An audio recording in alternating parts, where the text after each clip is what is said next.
As of recording this episode, all but one team have qualified for the Salt Lake City Major. So we are starting to see the landscape take shape here. We've got some surprises along the way. The usual suspects from every region, they didn't all make it. Who did make it? Who didn't make it? And what are our thoughts on the teams that competed across all of Kickoff? That's going to be our first topic today here on DBNO. After that, we're going to talk a little bit about the midseason changes because there were some tweaks done to certain operators.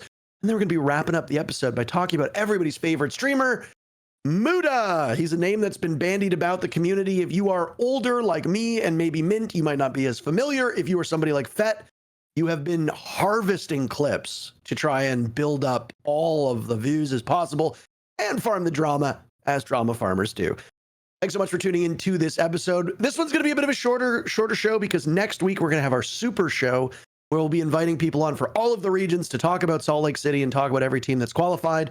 That one won't have Fett on it. It'll just be me and Mint with some guests. But we welcome back Fett for the regular season stuff. Gents, let's get started with kickoff results. And let's start with the region that finished first. Let's start with EML. They locked everybody in quite some time ago. And I think there's some teams that are worthy of discussion. The first one that I think really jumps to mind is Team Secret. The team that finished second at the Six Invitational just a couple months ago did not qualify for the event. They went through some roster changes. They brought in 2 Brits after losing Joom over to Falcons and losing Adrian over to Wildcard. And while Noah looked incredible on that team, everybody else showed some pretty obvious struggles. You two both know ball much better than I do. What happened with Team Secret? I mean, I think there's a pattern becoming clear here with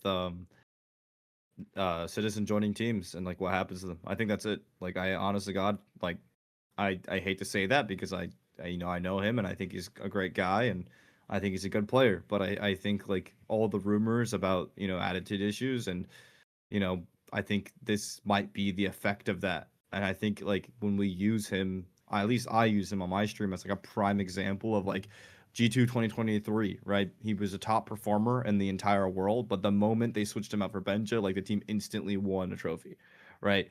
And it's like, I don't know. That's for me what it is. Obviously, with Noah performing, I think also like that's something to be praised because I think Noah's, obviously gets passed by on the spotlight a lot. A lot of like casual fans have no idea who he is, but I think he well deserves that recognition because he's like the typical. He has a very inspiring story of grinding up from T2, right? And like becoming a superstar player instead of just coming out of nowhere like all the other superstar players. But I do think it also comes with the effect of not sharing the space with another superstar.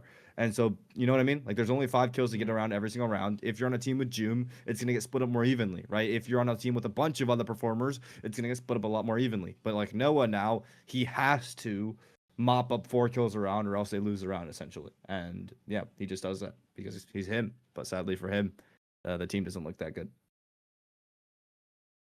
Yeah. I mean, I would agree with that. It does seem like, I mean, obviously we can talk like all day long about some of the other issues. Like when you make 2 roster changes, it's a completely different team, right? Like that's always my theory. When you take out Joom, you take out Adrian, but you could even say like Adrian's role is kind of one of the more like simple roles in a sense. It's like more like that cut role, right? Like you can kind of plug and play almost anybody into that role. And I think Nafe's actually been doing decent. I've seen some games where he's dropping double digits in that role, but it really, I mean, looking back on it, I mean, Citizen's not really the duo partner that Joom was to Noah, right? It doesn't really seem like there is kind of a second fragger onto there. And it could just be like obviously growing pains. My other theory is like I don't know how talkative Joom and Adrian were in the team. Like I don't think they were the most talkative players. And now you're adding Nafe and IGL or secondary IGL shot caller. You're adding Citizen, who has been regarded as trying to be a shot caller on his teams as well. Maybe too many voices, too many theories kind of going in when, especially Savage kind of had like a system he was already trying to run on that team, and I don't know if there's just too many voices, too many ideas happening. But yeah, I mean, you might be right, Fett. You might be right as always. This is why we bring you on. Shit. Well, I wasn't right about something else when we get to NAL, but it's I make No, the deep no, I don't want to talk about that. I don't want to I talk make the about deep that I make the either. deep cuts. I make the deep cuts when necessary.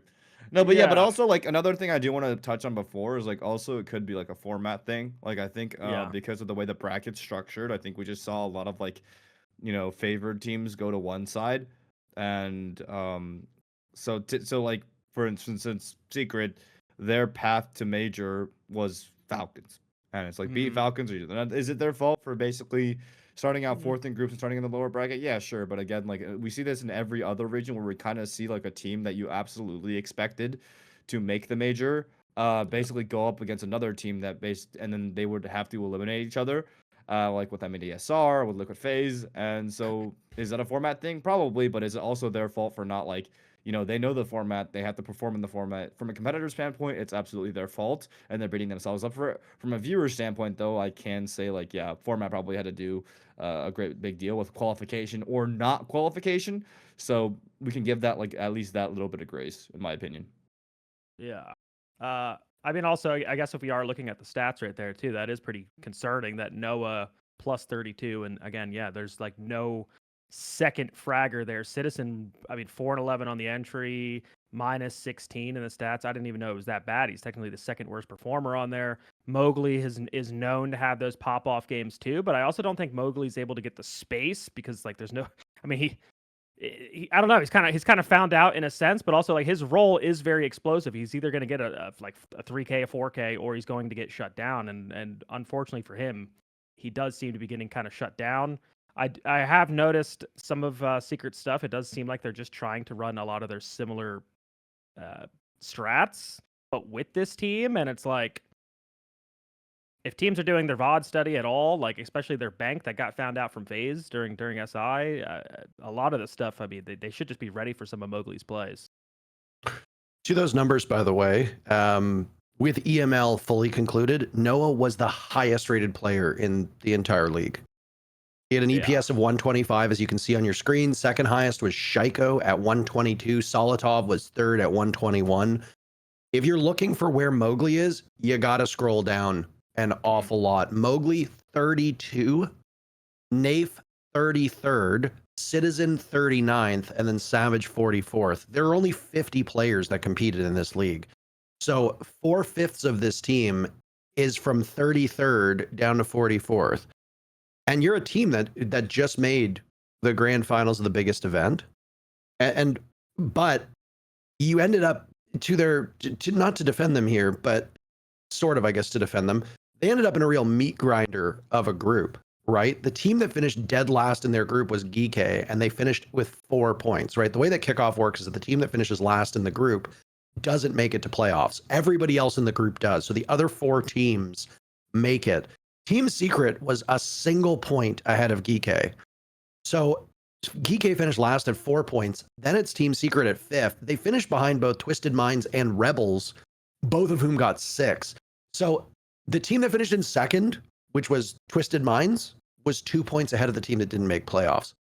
These were grindy games, and all of these teams looked like they were growing. I think it's fair to say the much stronger group was in Group A, which was the one that had G2, Virtus Pro, Fnatic, Shifters, and Team Heretics. So Secret, obviously, to me, Secret should have walked away with this group. Like, you're a team that just made SI. You lost. Let's be fair. Noah's great. June was your best player. You lost your best player. You lost a great utility guy in Adrian who went over to Wildcard. You picked up the 2 Brits who have tons of experience, but maybe they don't fit the system. Nafe has been calling for DZ for quite some time. Like, and Citizen now finally back in Europe. Like, that team should have been better than where they ended up, and their numbers should have been better, right? Like, to have Citizen down that low on his role is quite concerning. To have Mowgli down that low on his role, that's quite concerning. And it basically puts Noah on an island where it's like, if Noah doesn't drop 3 kills around, you guys are losing. That's not sustainable for any team at any level. Yeah. I really have nothing else to say about Secret. Twisted Minds are obviously a pleasant surprise.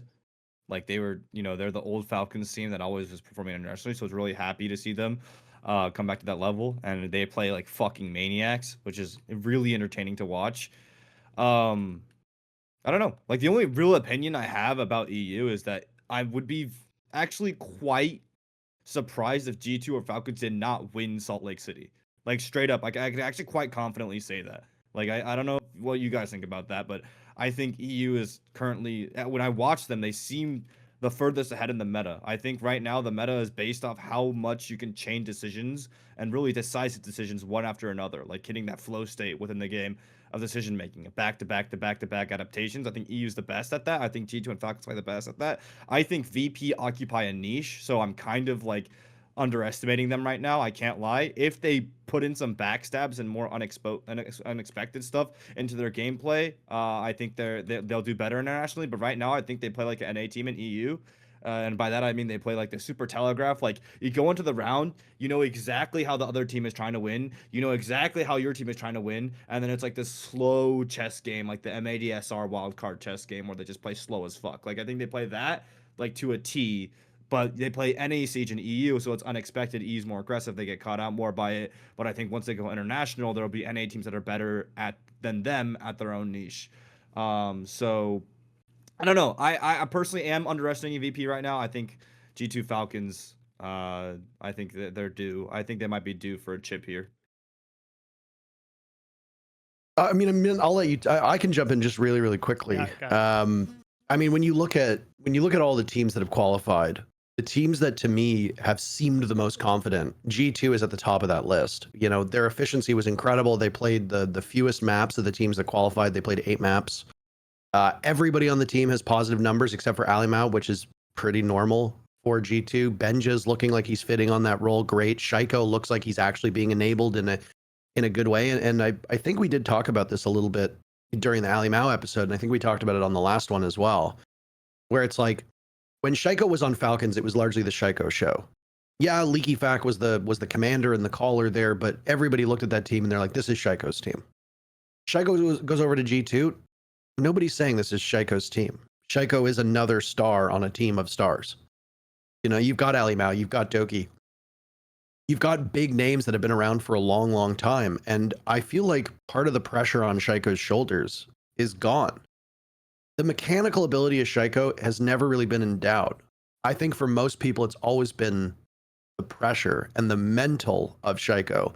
And that, you know, you see him on stage, and when things start to go bad for Falcons, he gets really red and he starts clenching his jaw and he gets like the red pockets on his face. And it's like, you can see that pressure is getting to him.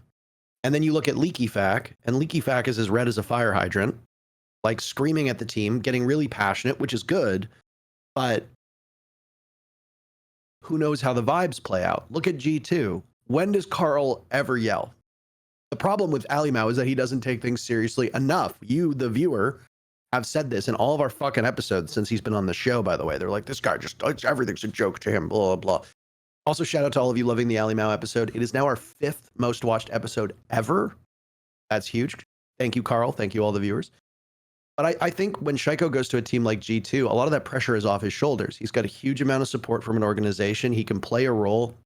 He certainly looks more lively. We referenced the sitting there eating the popcorn gif of him, which was great. And I think a lot of it's just mental. And now mentally, Shaiko doesn't need to worry too much because there's other people to take that heat. Whereas I don't think that same could be said about Falcons. So I think G2 is right now in my books, outside of Brazil, which we'll talk about later. I think just from kickoff alone, G2 look like the most dominant and most complete team.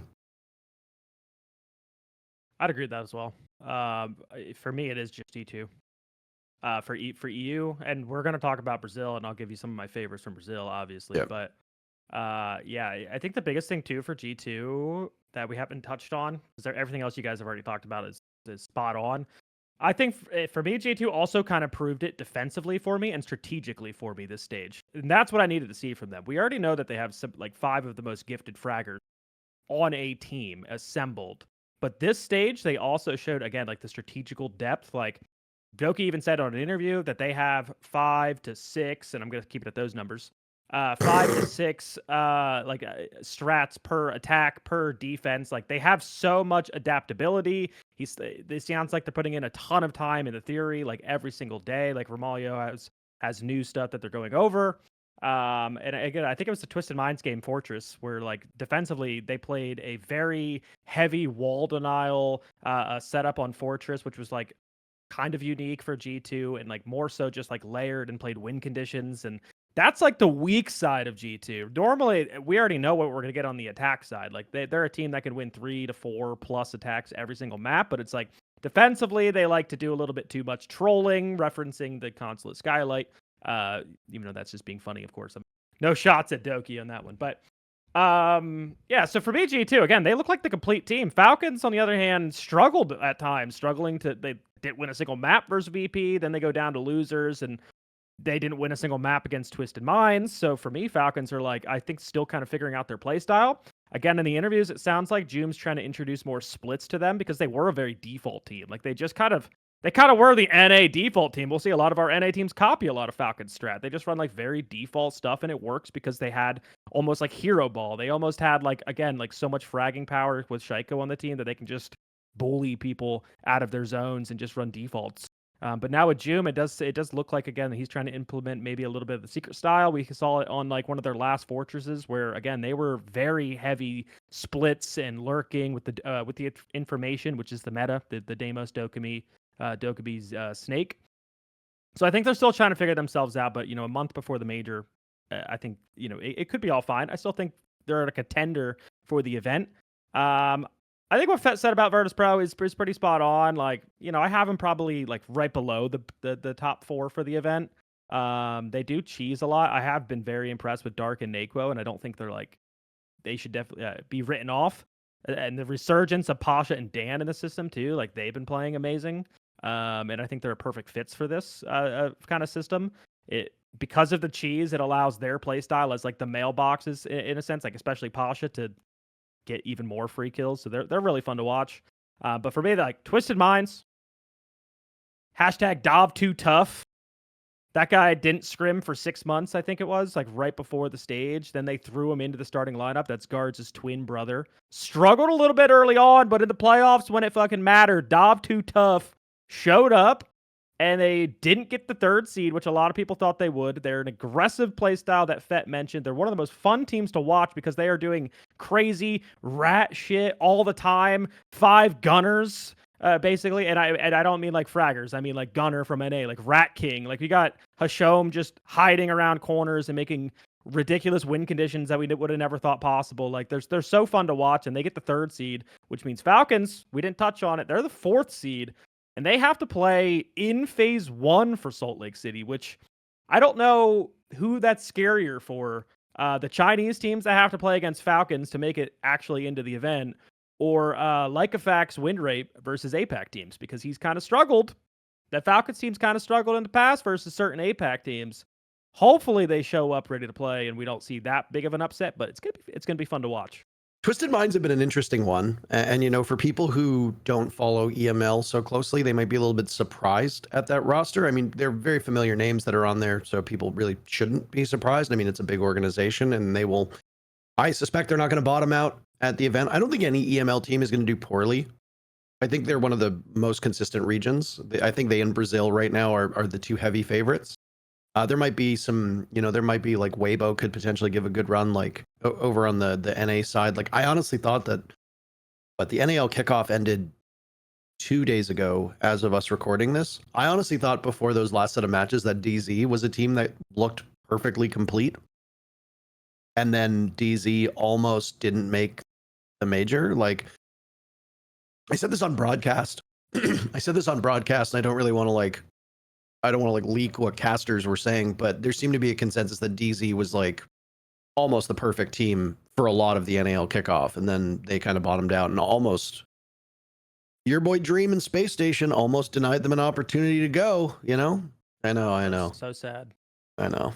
Perfect storm. DZ missing and Dream making it. Oh, your most, your hated org, and your best pal making it. So it would have been literally like Mint's like, I couldn't write this shit better. But been such a good narrative. I know.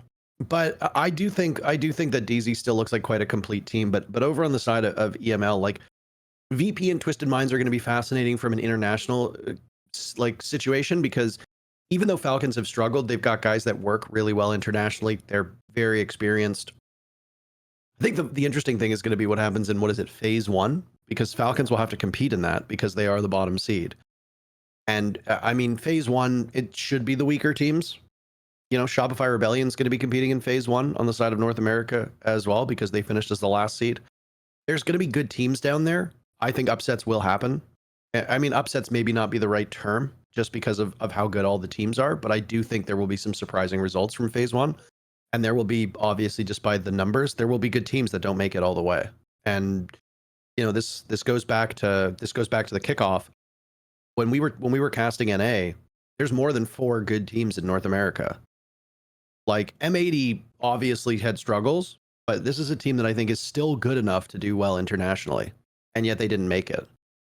Right? You look over in Brazil, Fluxo W7M and Team Liquid Alienware failed to make it. I think both of those teams could do some serious damage internationally, and neither of them are going to be there. Like, no discredit to Los, but like, do we really think that Los is going to Los should be a better international team?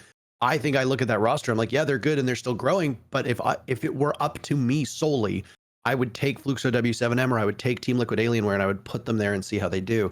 And I'd be saying the same thing if Wildcard didn't qualify. How many times on this show do we say, you know, Wildcard looks like the 5th or 6th best team domestically and then is the 1st or 2nd best team from North America internationally?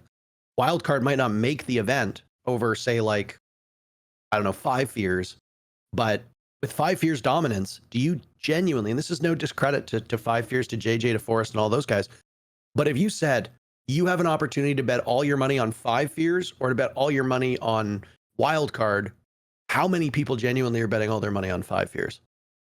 I'd be putting all my money on Wildcard just because of their success, because of their history, because of their experience. And the domestic results, especially in a very short event like Kickoff, don't tell the whole story. So I'm very interested to see how Twisted Minds do. I'm very interested to see how Virtus Pro do. Virtus Pro in particular, you know, I have a soft spot for some of those Russian guys. Dan had, I think Dan had the most kills in EML outside of the Twisted Minds guys, and that's because Twisted Minds played like 4 more maps than everybody. But it's been nice to see Virtus Pro develop a new identity. It's been nice to see, you know, the Middle Eastern team actually kick off and make some noise. And you know, whether they do well or not, you've still got G2 and Falcons that'll be competing. So Europe's in really great shape for this event. Yeah. I also wanted to say, like, I think probably the most important match after making the major, obviously, would be that 3rd, 4th place match. Like, 1st place, 2nd place, nothing burger, right? But like 3rd, 4th place, you go phase 1 or phase 2. That's huge. Shopify and Falcons have to play through phase 1, which is essentially play-ins. By the way, for people that are angry about CNL getting too many slots in the major, the vast majority of their slots are in phase 1. So that's the plan. So like half of those teams, if not, I anticipate like 3 of those teams just getting knocked out of that, right? Like, which is all of them. So that being said, again, that's the main topic. I don't know if we wanted to talk about after or before we like talked about all the regions, but yeah, the main topic surrounding this kickoff is that the typical international powerhouses that you see at these events, basically all were not able to make it, right? M80 not there, Team Liquid not there, W7M, I guess they lost Fulps, fuck them. But so Alamau said on my stream while we were watch partying together, he looked at the teams at Salt Lake. He was like, "Who's all going?" And he was like, "She's joking, but I think there's like a little tinge of seriousness." He goes, "Yo, this is like free. This is like almost too free. I might need to start trolling to make it more competitive." Now he's joking, right? He's obviously joking, but at the same time, it's kind of real. Everything's a joke. Everything's a joke to him, but it's kind of real. Like Los and NIP from Brazil, it's like you wouldn't, bet your house on them winning an event.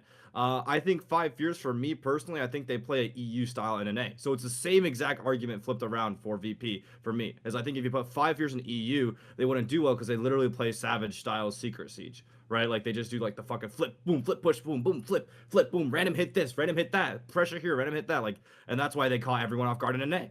But I think that might not translate too well internationally. Now, that being said, I do hope to be proven wrong, right? Like, I do hope that maybe the fresh blood is a sign of the times changing in Siege, and that, like, these teams will actually surprise the fuck out of us. But as of right now, from everything I know, it does kind of just look like a byproduct of format, right? And like, you know, the reason why we see a Reload, we see CAG in a grand final, the reason why we see right now like International Powerhouse is not making it, and the reason why a lot of people disrespect EWC in the past, like format. I think it's the answer has always just been format, and I think format typically reflects how whether you put the quote unquote strongest teams. Now, from a competitor standpoint, yes, you can't be a bitch and blame format. You have to make it. But from a viewer's standpoint, I think it's fair for us to talk about this. Yeah, I mean, I think it's the format too, Fett. Just to throw my opinion out there as well, because you can't tell me Liquid's like, oh, they're just washed up now. Yeah, they're just not going to make an event. Yeah, You can't tell me. You can't tell me M80, as much as we're going to glaze him here in a second, is never going to make another event again. Like, those guys are so boom or bust. This happens every single year to them for some reason, where they're just either make the major and goddamn win it, or we can't even make the major. Yeah. So to me, it's 100% format, but I am really glad that we have, and that's why, hey, look, it's called the kickoff event. Like, we could have had reload. We could have had bullets being loaded into the chamber and double points and knife fights or whatever the heck. And teams invited, not even like the best of the best. Invited. Just it's like whatever. Oh, you were the big organ. You're in the R6 share. All right, come on down. Yeah, but it's a kickoff event, and Yeah. we get some newer teams, which I think is kind of cool for a kickoff event. We get JJ Agreed. hip thrusting on the stage. We get, I mean, NIP is not that new, but we get a bunch of these like brand new teams. We have the chance for Packer to take down Shopify, which probably made super entertaining Siege for a lot of you to watch. And it's also the beginning of the year when I don't think a lot has really changed since SI. So I do think a lot of teams have caught up. And there isn't as big of a skill gap right now as there normally is. And maybe we'll see kind of that start to come back after the event. But yeah, I think you're 100% right on the format, but I think it's been kind of fun. I like these kind of truncated formats and events, right? Where it's like you basically have a shootout. You know, you need to be good for 2 weeks. You're not good for 2 weeks. We'll see you in a couple months. You know, like I think that's fine. I think I you know, when you look at sports, most of these existing sports leagues, they don't tweak that much, but baseball changed its playoff format in the last little while. The NHL did the same thing. Like, the games change, and you need to be able to adapt. Formula One fans, how many changes happen every other season in Formula One? For North Americans, you watch NASCAR. NASCAR's gone through a lot of changes too to try to either stay relevant or to try to be more entertaining. And at the end of the day, it's a competition, but competitive integrity is not the main goal. Entertainment is. And sometimes what isn't the best balanced is ultimately more entertaining. Right? I said this on a couple episodes ago, where it's like in a best of one, anybody can win. It's not really a true show of overall skill. A best of three, usually the better team wins. Best of five, the better team wins, 95% of the time. In a best of one, it's an easy buy-in. You're a fan of the team, great. You know your team's going to play every single day. At kickoff, you had 8 of the 10 teams playing every day. You have one off day, you got 4 other days where you get to watch your team compete. You tune into the stream, it's an hour commitment. You can easily put it on while you're making dinner. You can fit it in while you're relaxing after dinner, depending on obviously what your time zone is. You watch your team, then you move on with your life. You don't have to wait for a whole whack of best of threes to finish for your squad to go on. It's great. And it really does show how much prep do you have for a single map. Do your players lock in that day? And if they don't, oh well, that sucks. The NFL playoffs are a single game. You get one match on a Sunday. You have a bad game, some guy's kind of hurt, some guy gets a bad sleep, your team's not banging on all cylinders. That's it. You have one opportunity. You don't have 7 opportunities to finish this. You have one opportunity, and it's exciting. It's do or die.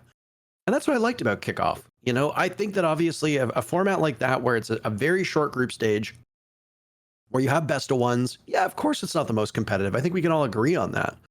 But it doesn't need to be the most competitive. It's certainly more competitive than Reload, which you referenced, because again, teams didn't even qualify for Reload. Teams were just invited. And then they went, and there was the goofy card mechanic where it was like you could do 1v1s and you could put bullets in the chamber and gamble on rounds. Do I think that's a competitive event? No. And I think most people that went to Reload will tell you that. But it was exciting. I liked watching it. It was entertaining. And at the end of the day, your goal is to be entertained. So events like Kickoff that aren't tied to your regular seasons and are just kind of we can do one kind of fun event a year. Sure. And at this point in time, I'm just glad that we have 2 majors back. like I said this when I was co-streaming it. Reload would be cool if it was like in the middle of the summer and it didn't take up a major spot. I think a lot of the bad commentary about and criticism about Reload were because it replaced a major. Here, you get a short couple week kickoff event. You get to showcase the new meta. You get to showcase all these new teams after some of the biggest upheaval in rosters that we've had at the top level in years. Some of them are going to take some more time. Wildcard looked like fucking dog shit the first couple days of kickoff. Now they're a top 2 team. Like, it takes time for these teams to find their footings, especially the ones that have seen their entire systems blow up and metas change away from what they know. So it's entertaining. And even if it's not the most competitive, I actually quite enjoyed watching kickoff as a spectator. It's some of the most Siege that I've watched live in quite some time. Yeah, and that actually goes to something else, which I don't want to go down the rabbit hole. But you said about like the format being entertaining for the viewer, and a lot of pros are going to hate me for this take, but I really think we should have more of these kind of tournaments, more of these kind of format things, or like changing the map pool way more often, right? I think that's more entertaining for the viewer. Changing the bomb, I know that's something they're going to explore this year, but like changing the bomb site, we're getting like villa updates on the basement, where they're going to be changing the putting a bomb site down in the basement and like tweaking what the basement looks like, which no one ever used to go down there. Like, I keep saying on my streams, but I was actually kind of curious your guys' thoughts on it a little bit, but like, I don't think we are CSGO or Valorant, so let's stop trying to copy them. Let's stop trying to have Dust 2 in the game where we're watching us play Dust, which in NA is just like labs all the time or something like that. Like, we're just watching I would say it was Oregon over and over again. Okay, or Oregon. I would say it was Oregon, yeah. Maybe now it's Clubhouse. Or Clubhouse for NA, you're absolutely right. How many Clubhouse games do we get in the playoffs?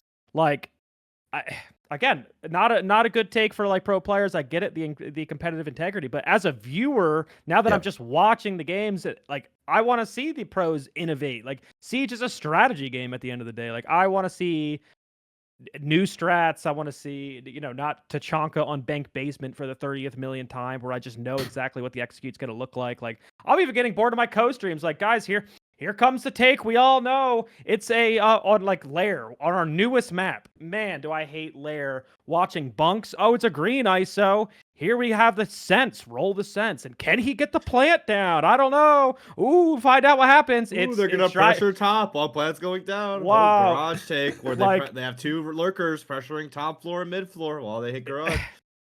Yeah, it just drives me insane. Like, we're not CSGO and Valorant. I don't want to watch the same things. I'm already bored, and I've only been doing this for a year, basically, of co-streaming. And it's like, yeah, I want more map changes. Yeah.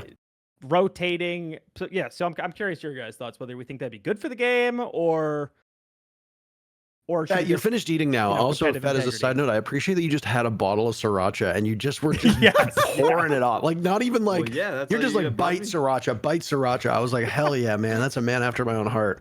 That's always eating on the podcast, bro. Dude, Yardy's going to make another video about you being like, stop fucking eating. I got to keep up the stereotype. I can't stop. I'm so mad at you for doing here that, because Fett. I feel like I'm going to say the same thing that Mint's going to say. Like, I'm going to agree with you, so I'm going to I'll let Fett go, because in case Fett might have a different vantage point. Oh, the map rotation? As a former coach and as a streamer. You weren't here completely. I'll quickly sum it up again. Yeah. We're not CSGO and Valorant. We're not CSGO and Valorant. Let's stop trying to play the same maps all the time. Yes. Let's barely ever change our map pool. Let's barely ever change like our sites. Like, I want even like small tweaks in maps that just like change the way a map is played more often. Like, as a viewer, I want to watch new stuff. I think we should lean into the strategic part of Siege, innovating. Yeah. No, I 100% agree. And I've been saying this for a while now. Like, I think there should be a forced map rotation literally every single Pro League stage. And I think that at least one of the new maps should be protected from being rotated out the next stage after that. And I think, like, think about it this way, chat. Whoa. No, think about it this way. I'm here. Viewers. Every single time a map gets reintroduced, we get to see, like, my favorite part of Siege is when a new map gets added in and then we see the life cycle of strats on that map, like the early stages, the development, the new counters, the adaptations, and the metagame forming, and then the first set of like big adaptations to the metagame, right? When you do that for 4 years in a row, it's just not fun anymore, right? And it would be really cool to see maps get reintroduced, because by the time they cycle back in, there'll be a whole new set of different operators, and we get to see that, you know? Yeah. So instead of like, I don't know, like imagine like Clubhouse got rotated out and then it comes back, and then that's after the Tatanka rework and the tube and the Kane and all that, and then we see this get like remade, except we got to see like the same Clubhouse for like a million years, and then finally someone decided to reinforce the extra rafters walls because it was really easy to kill the rafters player, and then now motherfuckers are bouncing chonkas at the rafters, which is really fucking sick, by the way. That's fucking sick. But I mean, yeah. You've been focused so much on Tachanka, and it's been terrific. I mean, we needed a smoke substitute for so long when they first started to rework Tachanka, and we were like, oh, there's going to be like a new smoke on the board. Like, that's sick. And then Tachanka just didn't materialize, and they had to buff him a whole bunch. And by the way, if you are watching this, we will be talking about the mid-season changes. There were a couple operators that got some tweaks, some buffs in keeping with Ubisoft saying that they want to make Siege fun again. Some operators that immediately saw their pick rate shoot up. The big one obviously will be Rauora. But right now we're just still focused on kickoff, and you know, I'm on the same page as you. And this conversation came up back when they proposed a map pool, back when I was working for ESL. So this was 6+ years ago. And I remember the teams were like, well, we don't like new maps. We want to like, it's not going to give you the best Siege if we have to learn a new map every 3 months. To which I say, like, you as pro players will always try to min-max to benefit yourself. You will always stick to the maps that line up with the way that you play this game. Skyscraper was a great example of that. Back in Atlantic City, when they were talking about taking maps out of the map pool, Skyscraper was voted on. And the teams that loved to play Skyscraper were all the ones that voted to keep it in. Everybody else voted to get rid of it. And it's like, well, of course you're going to vote in your best interest. It'd be kind of stupid not to, right? Like if there are only 4 pro teams that play Skyscraper with regularity, then they're all going to want that map to stay in because they play it, they excel at it, and it forces either their opponents to play it or to ban it. So it's like, of course you're going to vote for your best interest. But I also will say, while we are not Counter-Strike and Valorant, I also don't want to be Fortnite, where they drop a mech in the game 6 hours before their world championship, or they drop a sword that can kill, 4 people in no time.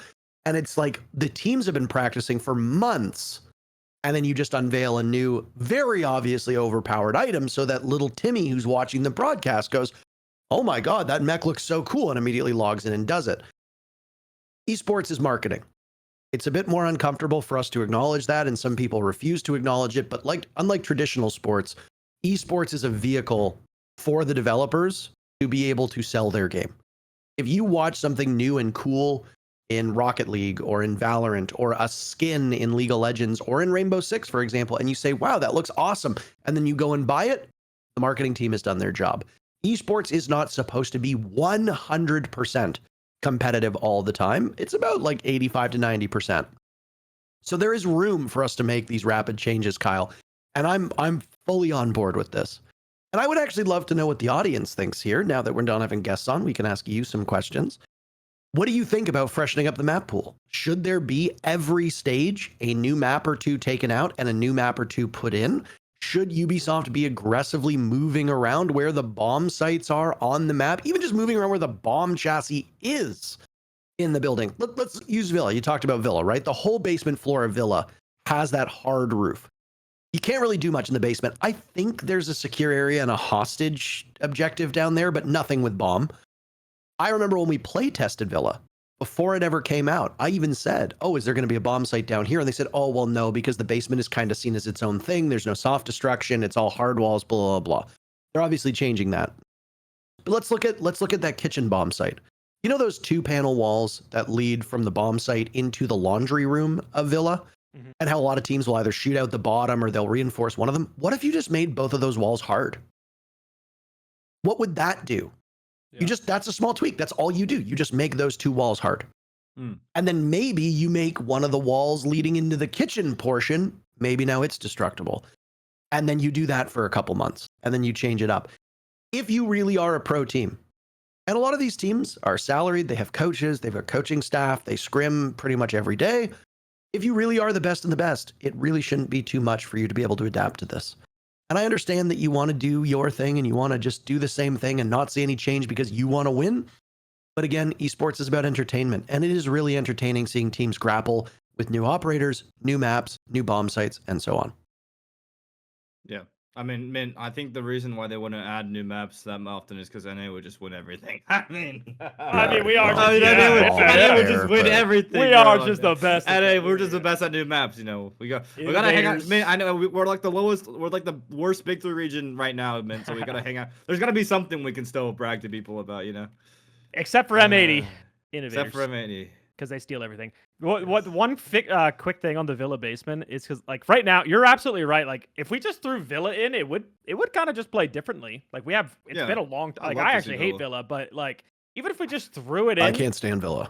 Yeah. I can't stand it. But we've had a lot of like changes to operators since the last time we've seen it. Biggest thing is like these information ops. Like right now, if anyone ever ran down to the basement, I mean, I remember playing Astralis on the grand finals of Charlotte. If Forest ever ran down into the basement, it was like we're not ever clearing that. Like there's no point. We didn't even have call on Cav. Was that when he was on Cav? Cav, whatever it didn't even matter. He could be down there as a castle. I don't care. Yeah. The problem is we don't have call outs. I don't even know what the rooms look like down there. Pros don't go down there. He's behind the box. What box? There's probably some desks you can get under. Like Forrest is not a player you want to clear, but at least now we do have Snake and Dokkaebi and Deimos. Like we could hunt him. You know what I mean? Like we could actually track him down. But just a quick interjection here. Imagine the power that a roamer could have with Deimos, knowing that there's no floor destruction down there. Right? Like how many times do you see Deimos entry and will deliberately pick somebody that's on a different floor and then shoot either through the floor or shoot through the roof? If you're roaming down in that basement, they know where you are, but you can't shoot them. It's a stalemate, right? Like it actually allows roamers a little bit more protection down there. It could make roaming a lot more viable because usually playing in that basement's a death sentence. Yeah, that's true. Sorry, that was just me talking about Deimos. Continue. Love Deimos. Yeah, I mean like what you're saying though, with like even the walls. Like that's what I'm getting after. Like add a window somewhere randomly, or just look at the bomb sites. Turn a window into a door. Good. We've already talked about like the Hammam bomb site on Fortress. We already know what all the fourth site bomb sites are. Why are we not making like these small tweaks to like maybe that bomb site's pretty dang good now, and now it just messes with the site rotation. Like that's all I'm after. I'm just after some new siege every once in a while. I think you guys brought a lot of great ideas, but I'm really curious what the audience thinks. Like, do we like our game just being as competitive, integrity as possible, and just the most competitive teams? Let's see who the best players are, or do we want to see the innovators, the new ops, the new maps? Why do we tune in? Random interjection. R6 Mobile got OG House. I was gonna say, I knew that was coming. And then someone was like, "You need to add back the regular Siege," and I agree. Like someone said, it's like the nuke town of Siege, and I absolutely agree. As shitty of a map as OG House is, if the file is somewhere, I would love for it back. Because for new players, honest to God, like when I was a new player, my favorite maps were Coastline and House, just because like they were terrible maps. But it's like I went in, I know this map. I know it. It's so small. I fucking know it, bro. And then it's a really good gateway to, learning the rest of the game. So, yeah. And this was something I said about Thatcher as well. And I think I'm pretty sure I've actually said it about House on here. I understand that you want to make older operators maybe more relevant, that sort of thing. But it's like there was something to Thatcher's simplicity where it's like you throw an EMP and that's it. It's kind of brain dead, but it's really good for new players. Sledge is a great new player operator. Rook is a terrific operator to play for the first time. You put down your armor and that's it. No commitment beyond that. And it's like a map like House. Yeah, of course the game has evolved. House was way too small. It was hectic. It was chaotic. But what have you done by creating this new House? You haven't made it any more balanced. You haven't made it any more competitive. You removed the identity of, one of the most iconic maps that was in the first trailer ever, by the way. And you spent all this time and money developing something that was basically a half measure. It's not going to appear in ranked. It's not ever going to appear in competitive play. If you want it to, you'd have to rework it a third time. Just leave it. Spend that time on maps that are close, that could be better, like Coastline, like Villa, like they did with Fortress. We were all saying for so long, the bones of Fortress were there. This could be a great competitive map. What are we doing here? And then they let it sit for so long. And guess what? Now they've reworked it. And Fortress is one of my favorite maps to watch right now. And it plays really well. So, when you think about these older operators and some of the older maps, and I saw that Rainbow Six Mobile thing too, and I was hoping it would get brought up. I was like, hell yeah, like bring back Old House. Like, why not? And of course, you, the viewer, I'm very curious to see if it breaks down as well by demographic. I wonder if some of the older heads, well, I'm kind of 50-50 here. I wonder if some of the older heads are going to be like, I've been watching Siege for 10 years now. I'm tired of seeing Clubhouse. But there's also going to be people who are like, I love seeing Clubhouse because it's competitive. And I feel like a lot of the younger players might be like, more change, more better, more, but that is just me trying to paint them all with the same brush because of the whole brain rot thing. What if we take competitive Rainbow Six Siege and then we have Subway Surfers on the side while the matches are being played? Do you think that would increase or decrease viewership? But I digress. We've also gotten way off topic, which is the kickoff. So we should probably stick to that because we can talk about all this during the midseason changes.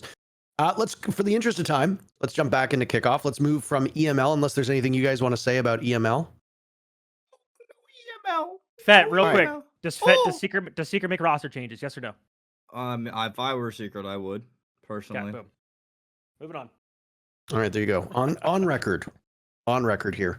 Let's move on over to the South America League because they locked in their teams second. As of this podcast, China has literally moments ago, has just locked in their final set of teams. APAC still has one more representative. I think that one's coming from Australia. If my memory serves me correctly, I don't have it in front of me right now. So when we started the show, only 3 regions had everybody locked in. China has now sent all 4 teams, and we can maybe talk about that a little bit, but we typically don't talk about China much because there is no official English language co-stream as far as I'm aware. I think it's just community stuff, and I'm a little bit cagey on watching it because I don't know if that's going to get me nuked. Like most people, I am afraid of the power of Tencent, and I do not want to wrong them. So I'm just staying away from that for the time being. Leviathan has a -27 round differential. They went 1-28 in 4 maps. Is that the only team that Outlast could beat? Is that bad? That's 1 round out of 4 maps you won. That doesn't seem very good. Wow. All right. Anyways, continue. They're a huge organization too. Like Yeah, but basically they had a tough time getting in, and the only team like that, like Ubisoft let them pick up was like one of the less preferable teams. Okay. So let's move over to South America then. South America, a region very near and dear to all of our hearts. I got to cast quite a bit of it, including some of the qualifications, and there were some surprising games there. FURIA emerged as the #1 overall seed with Ninjas in Pajamas in second, FaZe Clan in third, Los finished in fourth. Now, just immediate thoughts. FURIA, we had some suspicions that this would be a nasty roster. All of those suspicions came true. They 2-0'd Ninjas in Pajamas in the final. Nip made them work for it, and Nip looks like a lot more of a complete team these days. But FURIA's only real weak link, I think, is Boxera and his lack of experience, but that's something where even then it seems to be improving quite steadily. The surprises to me are FaZe Clan just look like they didn't really try through a lot of kickoff, which is pretty much on brand for FaZe. I was actually talking to Troy about this yesterday, where FaZe plays very boring Siege. They'll literally be losing like 4-1, and then suddenly they'll just be like, hey, we're kind of finished with losing. Let's just win this game. And then they'll win like 6 rounds in a row, and nothing flashy will happen. And you'll blink, and it's 6-4 FaZe, and you're like, where did this come from? But to me, the big stories are obviously it's Fluxo and Team Liquid Alienware. Those are the 2 teams that didn't make it, are the big stories, because they, on paper, probably should have, and yet didn't. Team Liquid played the 5th place decider match earlier today, I think it was, or maybe yesterday, and beat Fluxo W7M. But I'm just Brazil's got 6 good teams, maybe 6.5 if you consider Black Dragons, which I guess maybe Ints because they beat them, but whatever. This is a region where you can only send 4. There's going to be 2 losers, and there's 2 good teams that won't be going. I think a lot of people suspected Los wouldn't make it. They ended up making it. What are your immediate takeaways here?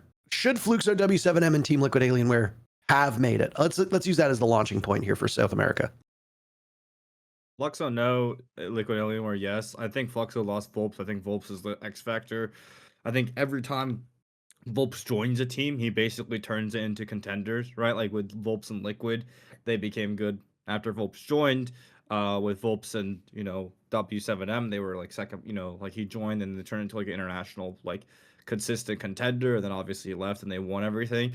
And then with W7M, I think it was the exact same thing. With them winning a major with Volps, I think he's their X factor. I think without Volps, they just look really really lost.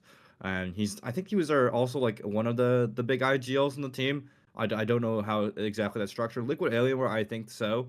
Um, but then again, like this is also like obviously if you're a competitor, you failed, that's on you. But from a viewer perspective, you could say this is a format thing, right? The other side of the bracket has Los, Ints, and W7M, which you could say like, well, whatever. And maybe they shouldn't have lost to NIP. Who fucking knows?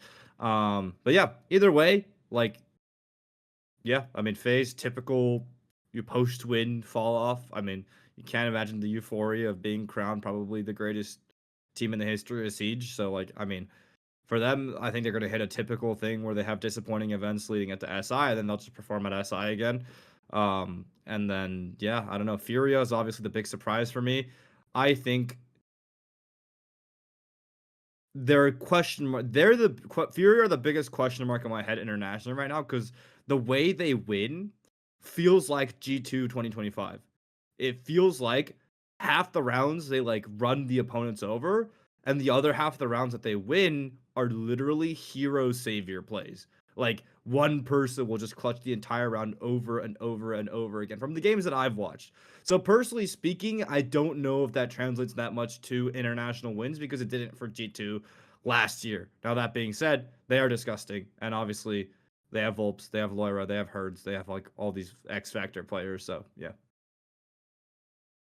Yeah, my thought on what you said right there is it seems like the meta for the last year, and I think this is why I'm huge on FURIA, is like the way you built a team in the past was like 2 frontline players, a flex, and like 2 backline players. And I think for the casual like Siege audience, that's still what they kind of think sometimes. And more lately, it's stacking 4 frontline players and only having 1 backline player. And I think FURIA is the perfect mix of the 4 frontline players. And the reason you get the 4 frontline players, by the way, like basically I'm talking fraggers here. Look at G2. M80 is trying this right now with adding Ashen to the team and only having Matt. Like obviously it didn't work for them. But you add these type of players because they're more of the X factors on the team. Like they are the players that you can play hero ball with. When a round doesn't work out, you're going to have Laura clutching up. You're going to have Herds clutching up. You're going to have Volps clutching up. Boxera, right? Like you're going to have, or whoever it is, like that's kind of Siege now. You're running like very aggressive splits. You're trying to get the man advantage, and then in the 3v3, they're not, like now we're down to like 3v3 theory, and like and you're trying to throw your team off. You're having a lot of like clutch factors against like some other teams that might just have like more supportive type of players,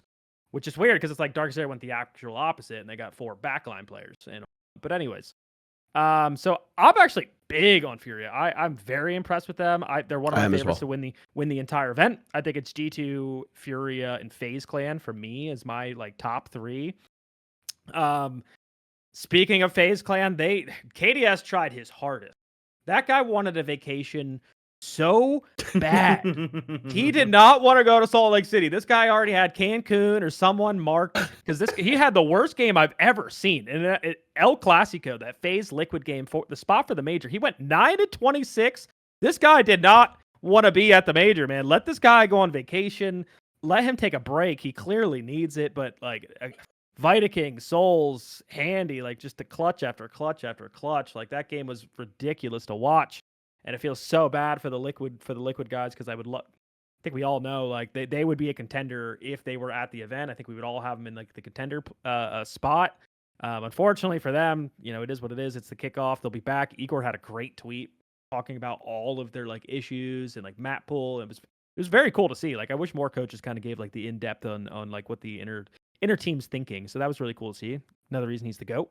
But yeah, FaZe Clan, again, I agree with Fett's analysis. Like that, they're just always bored, man. They're just always bored in these kickoff games. They just don't care until the event comes. Like they're just running defaults. Like it's just so boring to them until they never not run defaults. Like they're literally a team built off like perfect fundamentals, which is why you see them get like surprised at all these majors. And then at SI, when you have to play the most amount of Siege, it's like the fundamental consistency breaks through.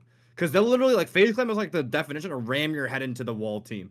Cyber will not stop doing his cyber shit for the entire game, even if he's 0-18. He just keeps doing it. But, like, that comes through at SI, which is, like, fucking crazy. I actually do want to say I disagree with you on the nowadays it's a 4 entries, 1 backline thing, because I feel like we go through that cycle literally almost like every 2 years. Like Super on stream 2 years ago was making that same analysis. 3 years ago, 2023 G2 was like the same thing, right? Like when G2 first transitioned from the Goga team to a Super team, and then that like eventually turned into like the SI winning roster in 2023. 2021 MIBR 3v3 Siege was already being innovated by like Bodega and them. So I think like these are all really old concepts, but it always equalizes back. And what I mean by that is it equalizes back in that everyone tries to pick up that frag heavy roster with 1 backline, and then the team that ends up winning is the one that has 1 or 2 of the fraggers able to flex onto backline effectively. And I think that's what happens with this G2, is that old G2 2025, Blaz was sacrificed. He tweeted out, he's like, I got put on the bitch rules and I hated it, and I was sacrificed statistically for the team. But then you see Stomp and he's on Blaz rules now. Alamo said Stomp is just one on Blaz rules, and Stompin's going overwhelmingly positive on Blaz rules. Same thing with Blur. Like Blur was able to get sacrificed like a lamb to go play support, motherfucker. and then it works out because Blur managed to somehow do it, and they even got an actual support player after, and it didn't work out. So I personally disagree. I think like we always go through this cycle, and I think winning or losing just depends on like how well your quote unquote frag heavy superstar can actually like pick up the weight on a backliner, because a lot of sites do still need that. And I think Stompin's pulling that weight like tremendously well. Like I think he's literally in the game against Blaz. He was showing Blaz that he can play like the fucking turret spots where he gets bombed out. He played horse every single round, and he was playing phenomenally, perfect positioning, like just insane. So I think that's why I think I have him such a high contender.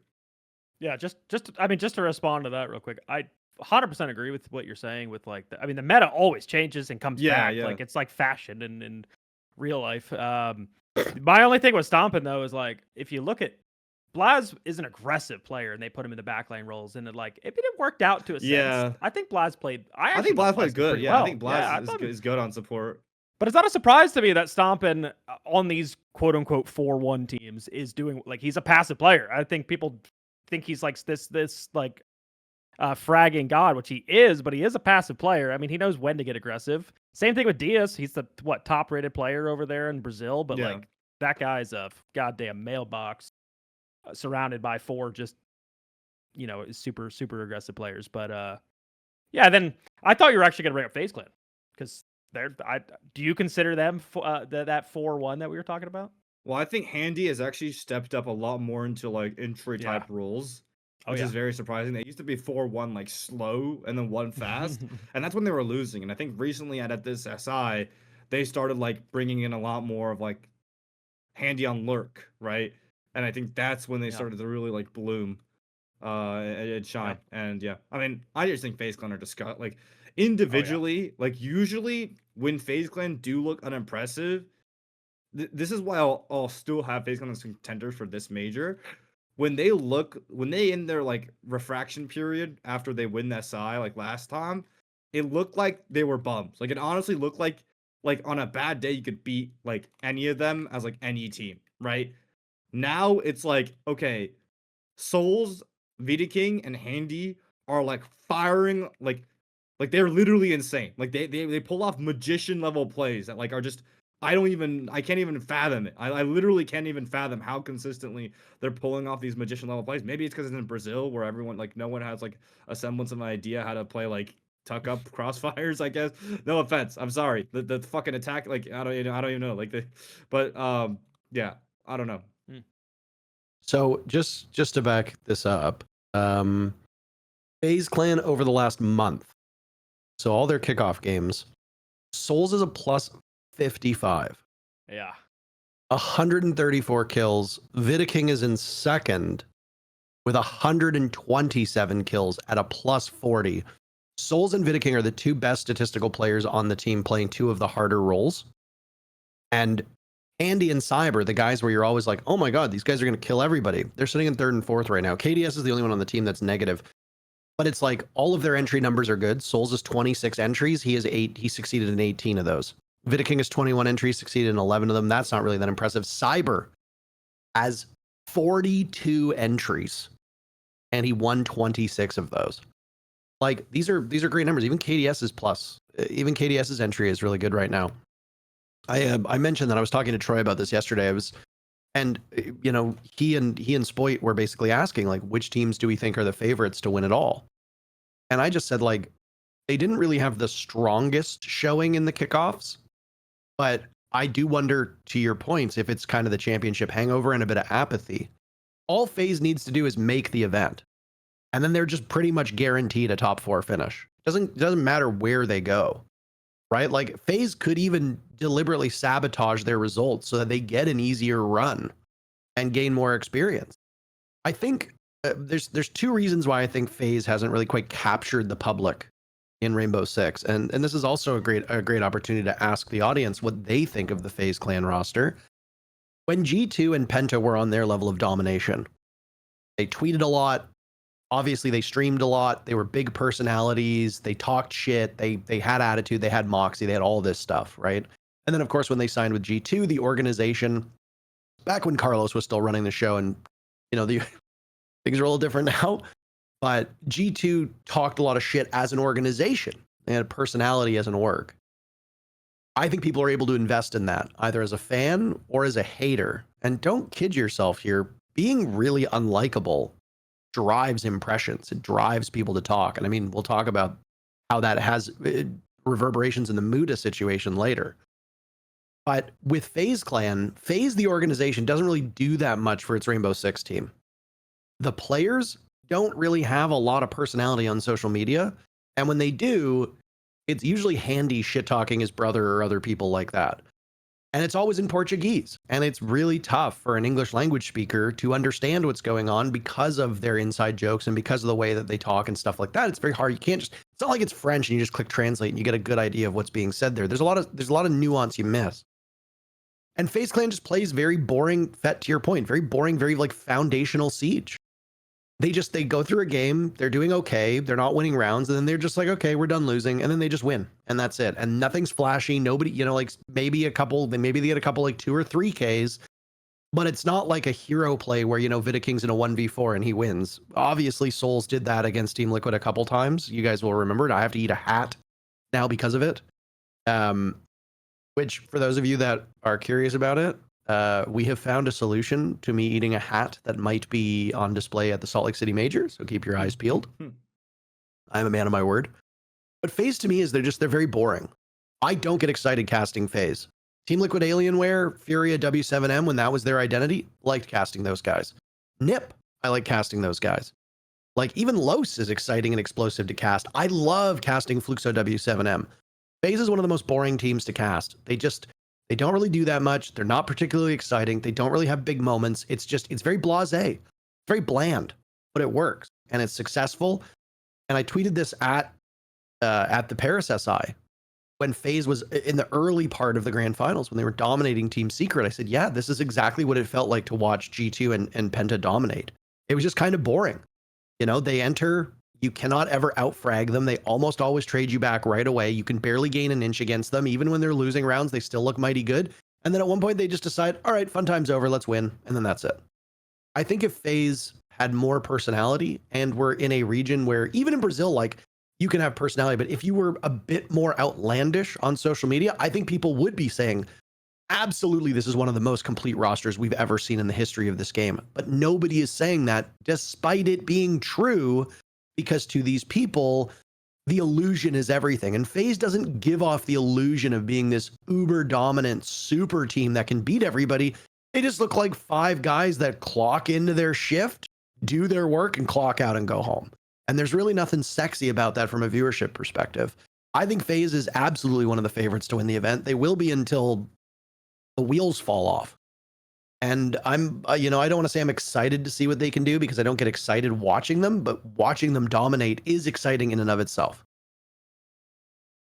You made a stink face, Mint. You made the stank face. It's just so funny how, like, we don't like watching them. They're just so boring. It's like FaZe Shopify might be one of the most like snooze fest games of all time. Like just Yeah. taking forever. I think it's a great sign they're not winning SAL because the 2 Yeah. years in a row that they like won South America or like Brazil, like they didn't do that well internationally, and then when they started losing, that's when they won SIs. So, but also like, yeah, I mean, I hope they get over like championship hangover. That would be great to see. But oh, what's going good for? Oh shit! I literally had a point like, and it left me. I found it. I found the point. They developed all maps. That's one huge thing for them. They developed literally like they had border chalet permanent for the longest time. Rammed their heads into it. One SI off border. I don't know if their border's still looking that good. It looks like a mid map for them, but chalet domination. Yeah, I think I like that. I like that a lot. Mwah.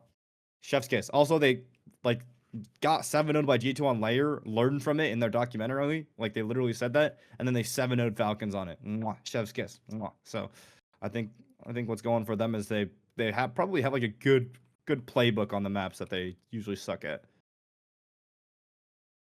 Outside of FaZe Clan, who else do we want to talk about here in the region? Fluxo W7M obviously hurting from losing Volps. No question about that. Team Liquid Alienware inheriting the curse that is Team Liquid. Yep. I don't know. It's just I know it doesn't really exist, right? Like there's no like, oh, you play for Team Liquid, you're gonna lose. That's not like the superstition and stuff like that's all nonsense. It like astrology is completely fake. Oh yeah, wait. Speaking of Los, remember on our podcast when I said Dash going to Los was a big win for Los, and you guys were like, really? Yeah. I don't think so. He's kind of mid. Now, obviously, I didn't watch the game, so I don't know. You were but right. He made the major, so fuck you guys. I'm joking. I have no idea.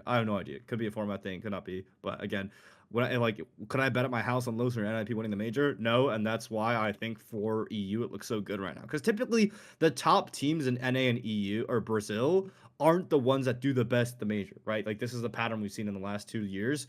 In EU, it's typically the best teams in EU will do the best internationally, and I think right now we're seeing a little skewage of that, and I think it could be, if FaZe Clan decide to have that hangover form, it could be looking a bit free. If not, then we got a game on our hands. Los really lives and dies off of Perez, right? Like that's the thing. If he has a bad game, that team is doomed. And then, the president. Oh, that's a good one. Ooh. You will hear that in the cast. I might give you credit. I heard it from somebody else in Brazil. So that's okay. We're taking them, right? I mean, the overall numbers for Los are quite terrible. They played 141 rounds, and if you look at their player numbers, you'd be astounded that these guys made the major. Yeah. They don't have a single positive player on entry. Dash is minus 16 on entry. Yeah, it's bad. That backs up the eye test that we had when he was on wildcard. He was constantly first one in for wildcard on shields, took a puzzling amount of engagements from a position of weakness. He did so when he himself was on a strong operator and would die, and it would blow up a lot of the round. And then you'd need like Hansen or Spiker to get like a 3K in the final moments to win you the round. The same thing is happening here on Los. He's got 11. He's got a total of 38 opening duels. He's lost 27 of those. Like it's brutal, and he's playing. To Dash's credit, he's not playing shields, but he's playing heart breachers. How do you have 38 entries when your most played operators are Hibana and Ace? Like, what are we doing here? How are you dying so frequently when you're the main heart breach? How is this team deploying him? You've got no help whatsoever from Nuxka. Nuxka's a minus 36 with himself. Player. Yeah, and that's your main shield player. Minus 36 playing Blitz more than the next two operators combined. And then his second most played operator is Blackbeard. Like, and you're minus 36. He has 17 entries. He's lost 11 of those. Like, again, what is going on with this team? And yet they're somehow the fourth best team in Brazil. That's the format. Shit. That's the format. That is the format. Yeah. That's I'm glad you touched on Perez though. Like that guy, I loved him ever since Raza Academy. Loud. That guy was always the carry. Can we please get him some help on low? So clearly they don't have an entry. If they're all struggling that bad on the entry, can we get I'm surprised he wasn't picked up to a better team. I'm gonna be honest. I agree. Like, I think it's a matter of very time. Shocked. And Yeah. maybe it is. I don't know. I think Like it's a matter of Brazilian ball knowledge. Maybe he's like really toxic or something, or maybe people think he's not smart at the game. I don't know what it is, but he shows up. He's one of those players that can. I mean, sure, we were surprised he had, what was it, 28? The big game, or no, that would have been breaking the kill record. 25 kills on consulate, whatever it was. The most impressive consulate game. 25 kills, I think, in like 10 rounds, which was insane. But like he does that. He'll drop 20 kills every once in a while. It's rare to find someone that could drop 20. So like for all these Brazilian teams stacking rosters, like, you know, consider my boy President, or can we at least get him some more help on Los? Maybe with them making the LAN event. Yeah.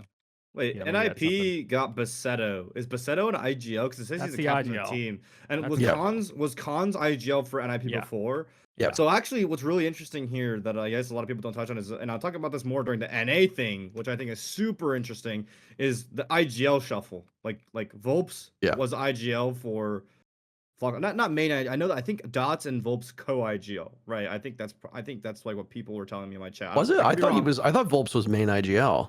Okay, then if that's the case, then Cons is probably main IGL now. So Cons goes to Fluxo. It's usually an NA, because usually in NA, even in at EU, we see once IGL cements themselves on the team, it's like they run the team, right? Like that's like usually what happens.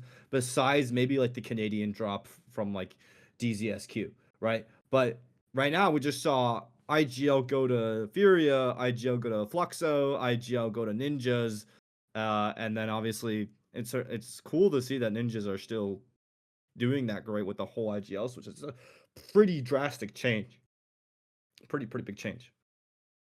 Type shit. Yeah, I mean this was something again where it's like Dash is going to the major, now Wildcard is going to the major, Adrian is going to the major, Joom is going to the major, and you look at like Team Secret not going to the major. So like we've got there's a whole bunch of storylines like that where people thought they were going to greener pastures and then ultimately didn't, right? Like that Team Liquid Alienware roster. Like obviously they've missed majors. They've missed majors, but like you didn't expect this one, especially with Maya. And the way that team played, like it was just like the bracket. Look at Los's run, by the way.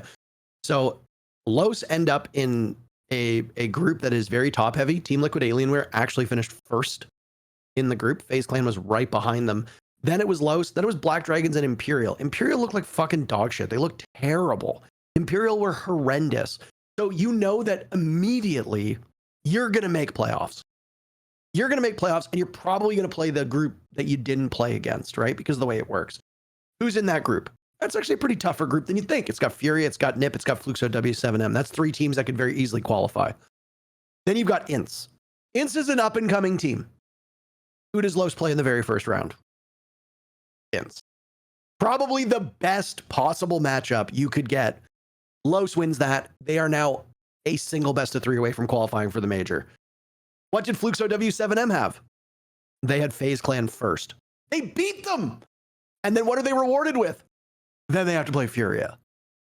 Like, come on now. Like, Los had a really easy path to get here. And again, it's because of the format. I don't know if Los is a top 4 team in the region. And honestly, like, Brazil's 4th place team is still better than a lot of region's 2nd place teams. I don't necessarily think Los is in that position right now. I think there's a very real possibility that Los will end up with the same E4 treatment where they could go home very early in this event. It's all hinging on Perez. I also think it's a really funny like Liquid hate watch meme that someone said like every single person on the old Liquid Alienware roster made it to the major, including Nesk as a streamer. That is technically correct. Yes, because Raydux on Liquid, or sorry, FURIA. The coaching staff is there. DS is there. Los has Dafo. Nesk is there. Resets. Where's Resets? Oh wait, no, Resets is not there, but he wasn't on that old roster. I'm trying to think. Yeah, I think every single person that besides Maya has made it. Well, Maya's still on the team. Yeah. Right. Yeah. Yeah. Apollo didn't make it, if we're technically being specific. Well, he's been off Liquid for a he's- bit, but yeah, Apollo didn't make it.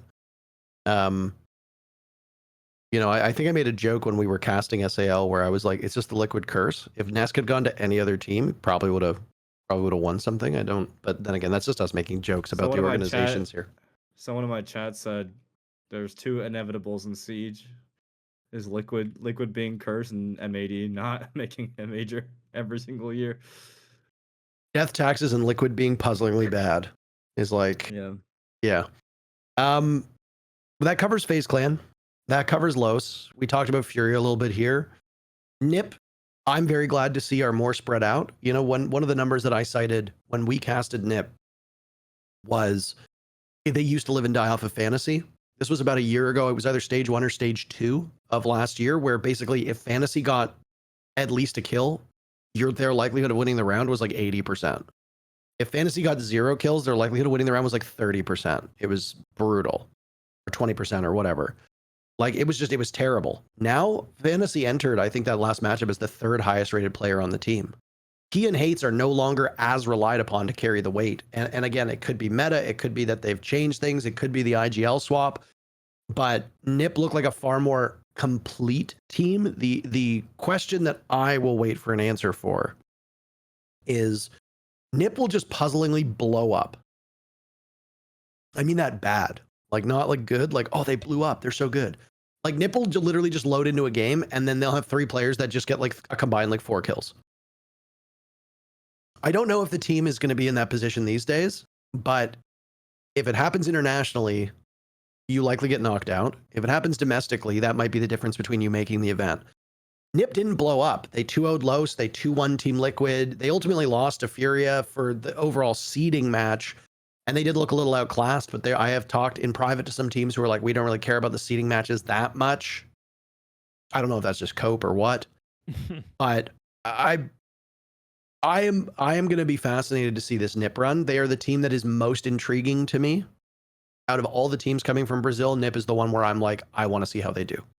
I don't know if you guys agree with that, because I think there's a couple good contenders in here, but they're the one where it's like, I think Los is not going to do well. I think FaZe and FURIA are going to do well. I have no idea what NIP is going to do.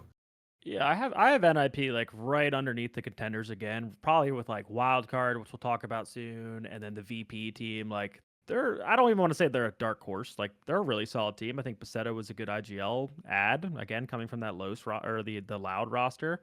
Like, he's not going to put up the stats. He's not a fragging IGL by any means, but I think he's got the boys really well composed. The NIP plays very structured. And the thing with fantasy, I don't, quick maths tell me, I believe like the impact for him though is he's got 49 entries. Like, I don't even think anyone's close to having that many opening engagements.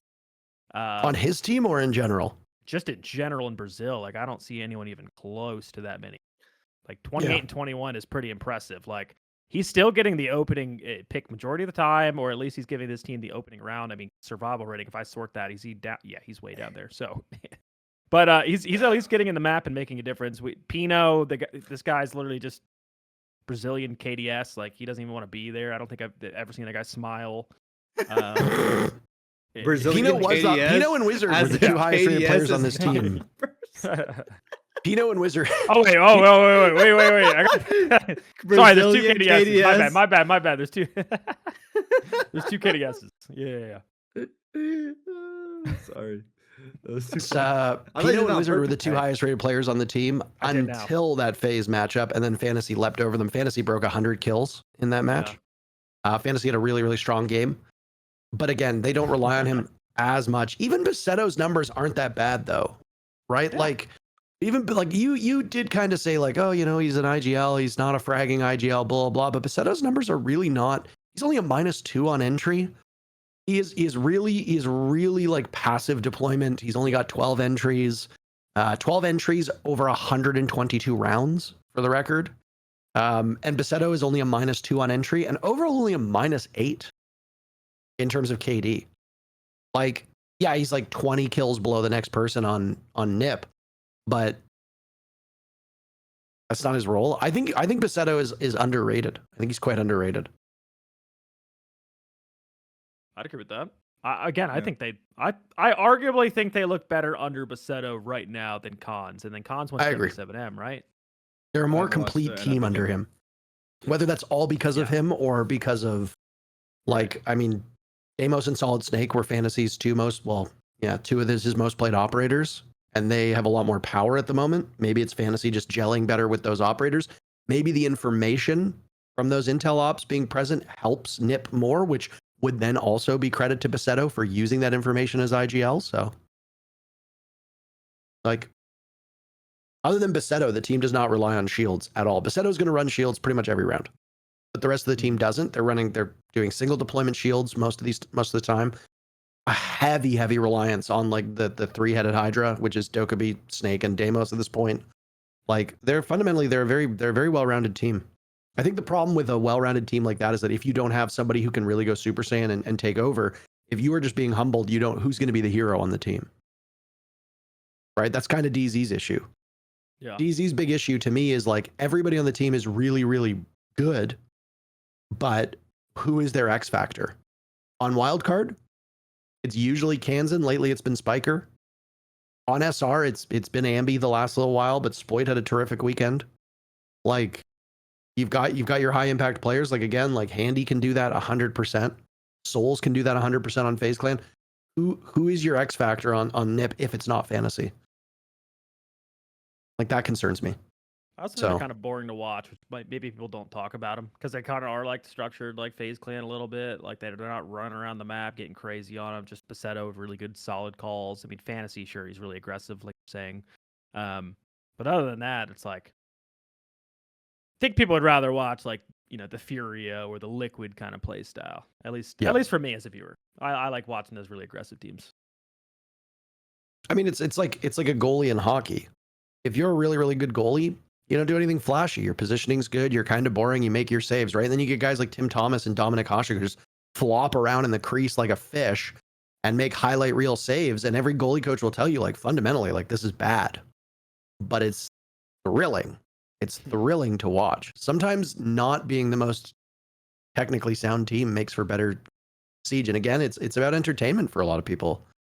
Like, people want to see sloppy, messy matches where there's lots of kills and lots of unpredictability. They don't want, like, oh, this person entered. Wow, they droned. They got the kill. Cool. Your X's and O's players. But do we have anything else to add to SAL, or do we move on to Fett is saying no? Okay, great. Fett rules here. So we go over to. I did not watch NIP, so like that whole part of the conversation, I was just like, yeah, great, awesome. No idea. You hear that, Yardy? You got more for your next video. Look at that, unbelievable. Jesus.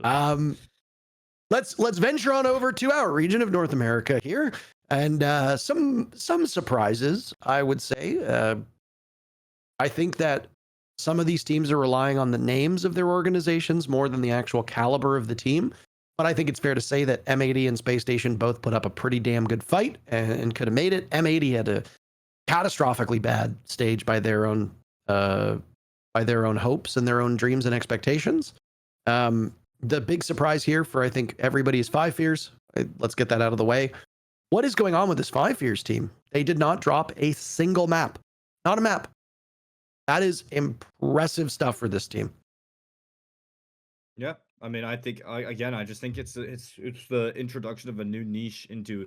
I have a whole rant, by the way, on the whole like 5 years wild card situation, and again, it could be format, right? But I will say, like, still number 1 and number 2 means they are contenders regardless.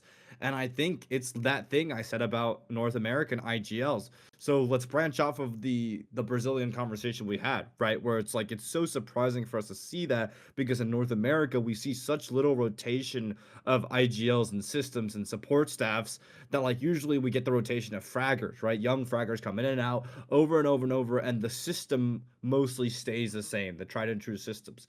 But like in EU and Brazil, right?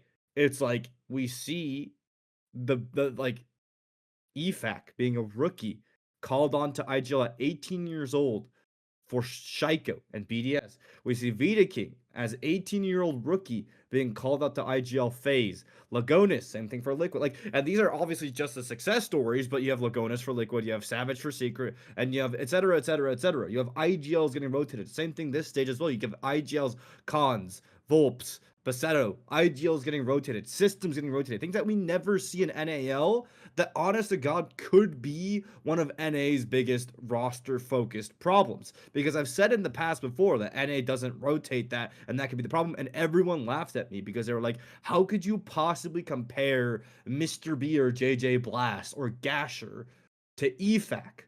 But now JJ Blast has won NAL. Now Spiker is the most consistent North American team, leads the most consistent North American team in the last year.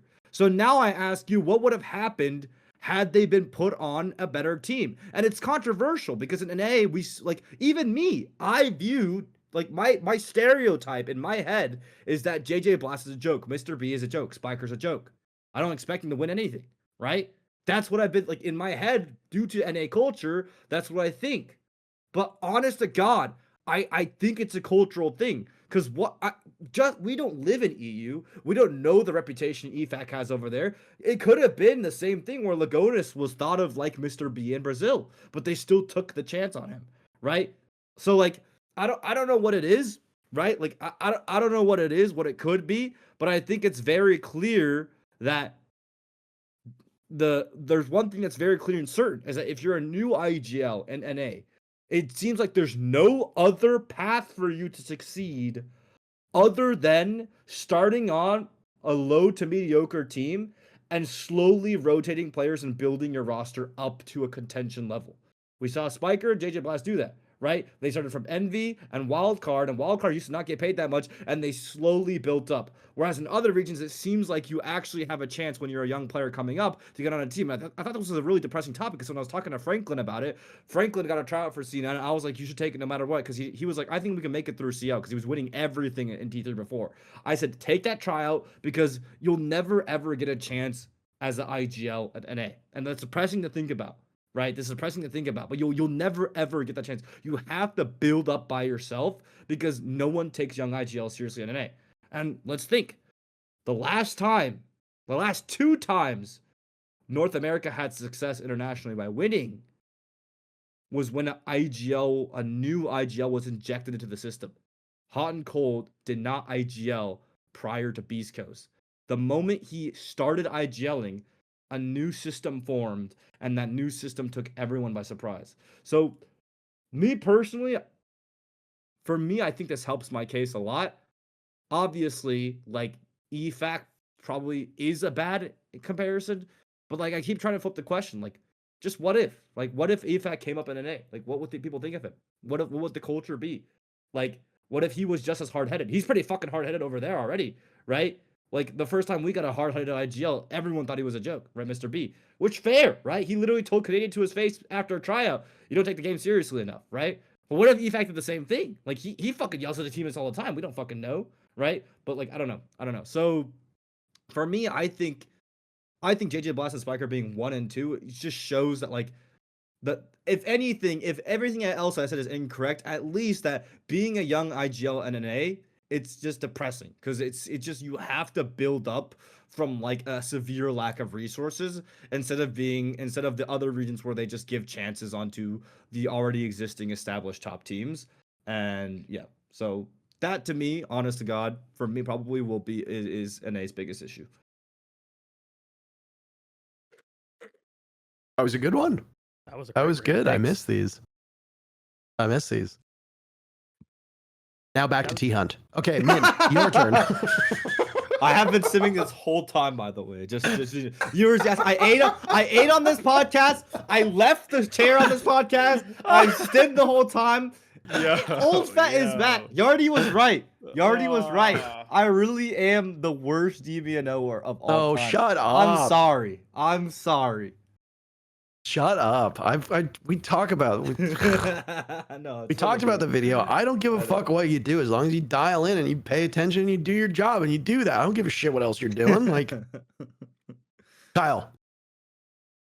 First off, Fett, you are just the way you can rant. You're so impressive. Like with your, I'm just glazing here, but like you got all your thoughts out there. I'm like sitting here thinking about how to respond, and I know I'm gonna botch this because like my thoughts are all over the goddamn place. So I'm gonna try to pack it and make it like hopefully Because first off, a lot to unpack. with Yeah, what you yeah, said there. a lot to unpack. A lot yeah. to unpack. Completely and it's- open to disagreements because disagreements are fair, Right. right? Like Yeah. I've grown up thinking JJ Blast was a hard stuck T3 guy who never won anything, right? So yeah. I think you're right about that too. I think you're right about like IGLs having to basically make it into the league by themselves. They're not going to get picked up out of T2, which is your point, right? Like T2 to Yeah, a top team. exactly. Yeah. EML, I do think we have to see EML. Not every team speaks English, so we can't really count all 10 teams in EML. Like you, if say you're English speaking, your options are like what 6, 7, or whatever. It is. French, same kind of thing. So like, if you're a French speaker, you might get picked up from T2 into a top French team, like a fact, right? There wasn't that many French IGLs.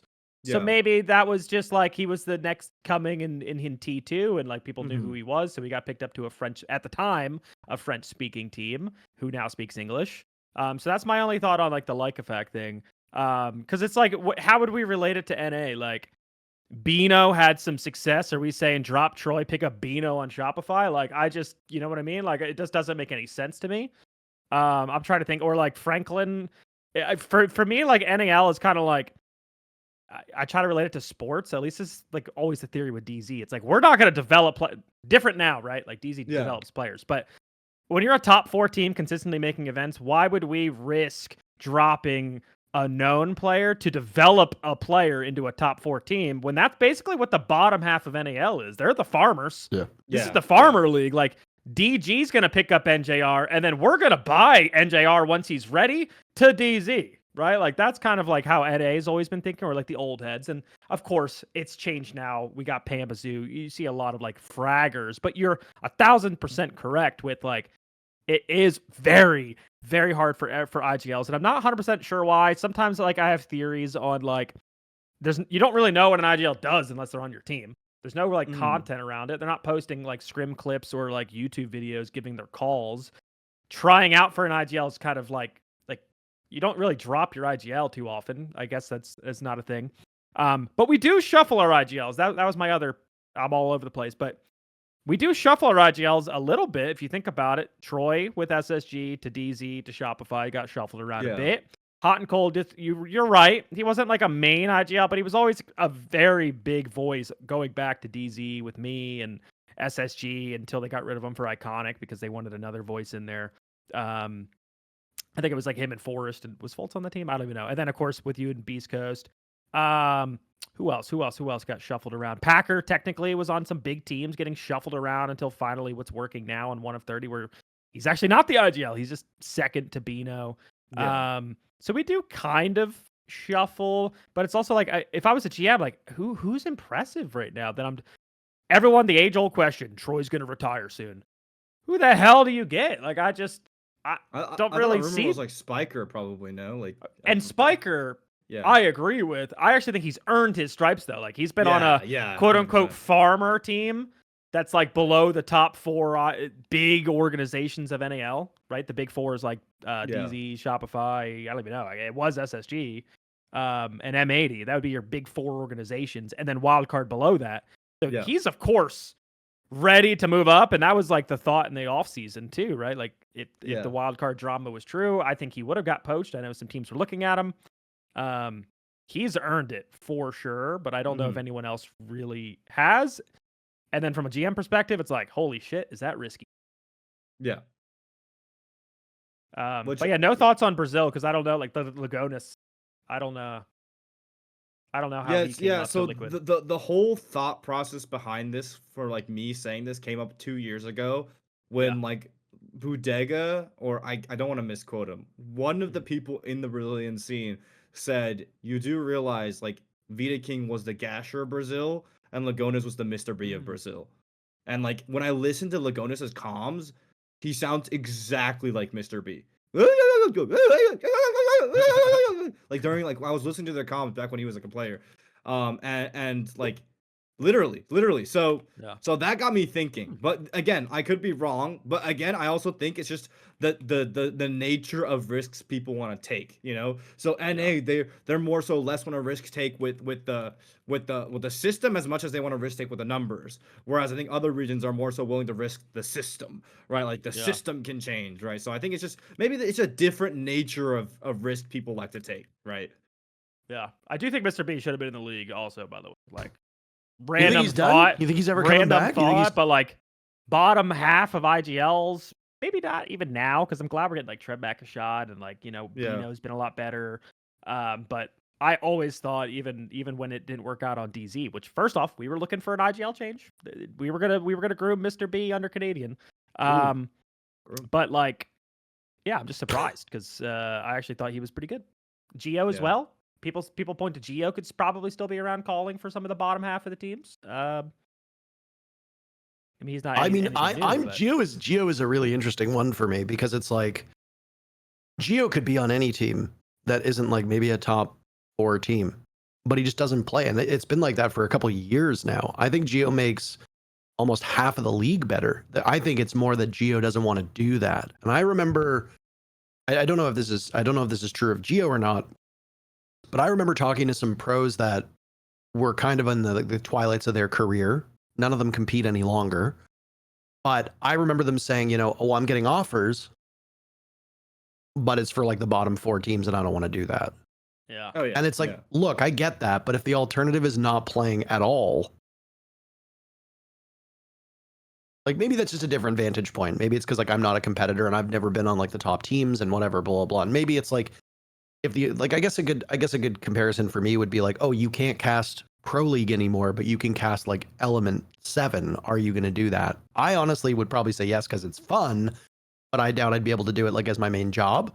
But like even then, I'd still be kind of like, well, I used to do T1. Do I really want to do like, do I want to like step down? Which I think a lot of the IGLs see where it's like, or players see like, oh, I used to be on a team that would repeatedly compete for majors, and now I'm on like the bottom 4 farmer teams that, like our best players are going to get picked off and we're basically like a feeder system. I don't really want to do that. Like I get it. But I do think that somebody like Geo can make a team a lot better. And I mean, with how close 1 of 30 got, with M80 bombing out, with Space Station now having a new look, like there's opportunities there for somebody like a Geo or a Mr. B to honestly grab a team, especially with how much turnover there was, and immediately improve them. And in the right format, you can absolutely make a major. I think it's about money and desire. Yeah. 100%. I think that's spot on. Speaking of money and desire, are we ready to move on? Speaking of money and desire, that was my biggest criticism of Sploit and Shopify Rebellion when they were doing poorly in the offseason and the whole year before. Now, Sploit proved me wrong. Sploit sent out that tweet and said, everyone, I've been hearing all this talk about like, people like saying I spent too much time on content, and I just want to say like I do both just enough, and I'm gonna prove you guys wrong, which he did. And when I first saw that tweet, I responded to someone tagging me in tweet and said good, because the thing with me, and I think a lot of people like struggle to understand this, and I'll talk more about this in the Mooda situation later, is I want people to prove me wrong typically, right? I say things. The way I try to say things on my content is I try to say things as if the other person's gonna see it, and then I basically try to act like if I were coaching them, if I knew they were gonna hear what I want to say, and I wanted them to improve on one thing, what would it be? And for Sploit, what it was is I wanted him to like fucking really like set that fire under his ass if it wasn't there before, and so good that he proved me wrong. I no longer think content subtracts from his gameplay, because also after I made a video on Sploit after the disastrous group stage, his manager reached out to me, Elegance reached out to me. We had a long drawn out conversation. It turns out we agreed, and it just turns out that we had different semantics on what wanting it enough means. We both agreed that one of Sploit's problems was X, like this thing X. I don't want to say it because I don't want to like like Twitter, leak anything. No, like we did. Like XR Troika? XR Troika, yes, like XR Troika. We both agree that Sploit had a certain problem with a little intangible, and for me, that was like he can do more wanting it wise and do that. But that was a semantics thing. And then for him, he defined it differently. So it turns out we agreed and we had a great conversation. And after that conversation, before playoffs, it changed my view a bit. I was like, okay, yeah, I see this now, and and this swayed my opinion a bit. And obviously now that he's performed in the games to get him to the major, it's clear to me he can make all the content he wants, right? So I think that was the biggest narrative. And I'm happy to own up to the fact. I remember when I first made that video about Sploit, Elegance reached out to me and just said like, hey, like, you know, we weren't talking about you specifically. And I said, I want to own up to the fact that I am the main one that started that narrative a year ago. And he was like, I respect that. Like, if anyone's talking about me, I'm happy to own up to an opinion that I made basically criticizing someone. And I'm happy to say that I've been proven wrong. And I'm very happy to say it because I base that opinion off my own life experiences. I base that opinion off of me juggling two things. Someone in my comments said, don't you do two things at once? Exactly. And I think I'm mid at both. Like, I think I could achieve so much more if I focused on one or the other. And in the past, when I had content and Siege, I was a mediocre coach. And then I dropped content and I immediately won a major. So for me, it's like my past experiences of juggling commitments led me to make this conclusion. It makes me happy to see him perform regardless of the commitments, because it gives me hope for someone also juggling commitments that I can also excel at both. So it's good, chat. And the thing is like, I'll talk about this later too when we talk about Mooda, is like people can't fathom that. People can't fathom that I have an opinion on someone. I hope it's wrong though. You know, people can't fathom have a nuanced opinion that comes from life experiences, because people think you either hate someone or you love someone. This whole situation was super funny because my audience the whole time thought I was dick riding and glazing and defending him. But if I'm Sploit and I hear Fett say he doesn't want it enough, he spends too much time on content, that is a grave insult, you know? So Sploit and his manager are like, Fett hates us.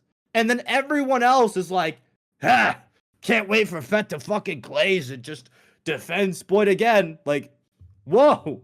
So it's just hilarious. I think through that and the Mooda situation, I've realized the way the public views opinions is just hilarious. It's just one of the most like mentally deficient things I've seen in a while. Kyle, I don't know if you have anything to add here, but I've got a couple points on this, and I think it's another conversation, or it's a conversation that can spread into other topics here. I said I had Troy and Sploit over for dinner last night, right? And then we went out and we spent some time and we talked about Siege and stuff like that. And one thing that came up with them, and has also come up with casters as well, is that there has been an overall rise in general toxicity in the way that people talk about this game and consume this game. Now, I remember when Jinxie kind of burst onto the scene a couple years ago, and as he steadily gained popularity and he started to tap into a market that wasn't really a big part of the Rainbow Six market, which was younger kids, predominantly console kids, a lot of them from that, like brain rot style of community. And they'd talk about Jinxie, they'd talk about Stompin' and stuff like this. And we saw them a little bit with Bolo when it used to be quite bad. Like it was bad, but it honestly, it didn't really feel like this bad lately. And I usually watch on YouTube, but I decided to watch on Twitch because I kind of wanted to see what the chat was saying. So I watched Kickoff on Twitch instead of on YouTube. When I watch on YouTube, I don't see the comments. I don't care what people are saying. I have no idea. But when I watched it on Twitch, if Raid was playing, if Aiden was playing, if Sploit was playing, you might as well close Twitch chat. Twitch chat is terrible for big events most of the time. If you get less than, like, say, 2,000 viewers, your chat has a very high potential of being good if you yourself are good and you know how to moderate it and you're a normal person. The moment you hit like a couple thousand people is when chat just takes off and basically becomes its own beast. When we're watching esports chat, if you go to a real sporting event with 20,000, 30,000 people, you're not going to be having normal conversations. It's mostly going to be drunk people shouting. Like if you're watching hockey, they're going to be shouting skate. If somebody's going to be watching baseball, they're going to be like swing. Again, fans are not always the smartest. but I have noticed a startling rise in toxicity, at least here for Kickoff. And Spoit has been under the microscope quite a lot because I think his fans are seeing him fail to succeed in his role and fail to take over games the way that they hope. Obviously, that ship kind of turned a little bit at the tail end of Kickoff. Spoit's numbers got a lot better. He had really good games over his last two series for SR. He was far and away not the problem on that team. But the overall way that the community talks is just, it literally melts my brain.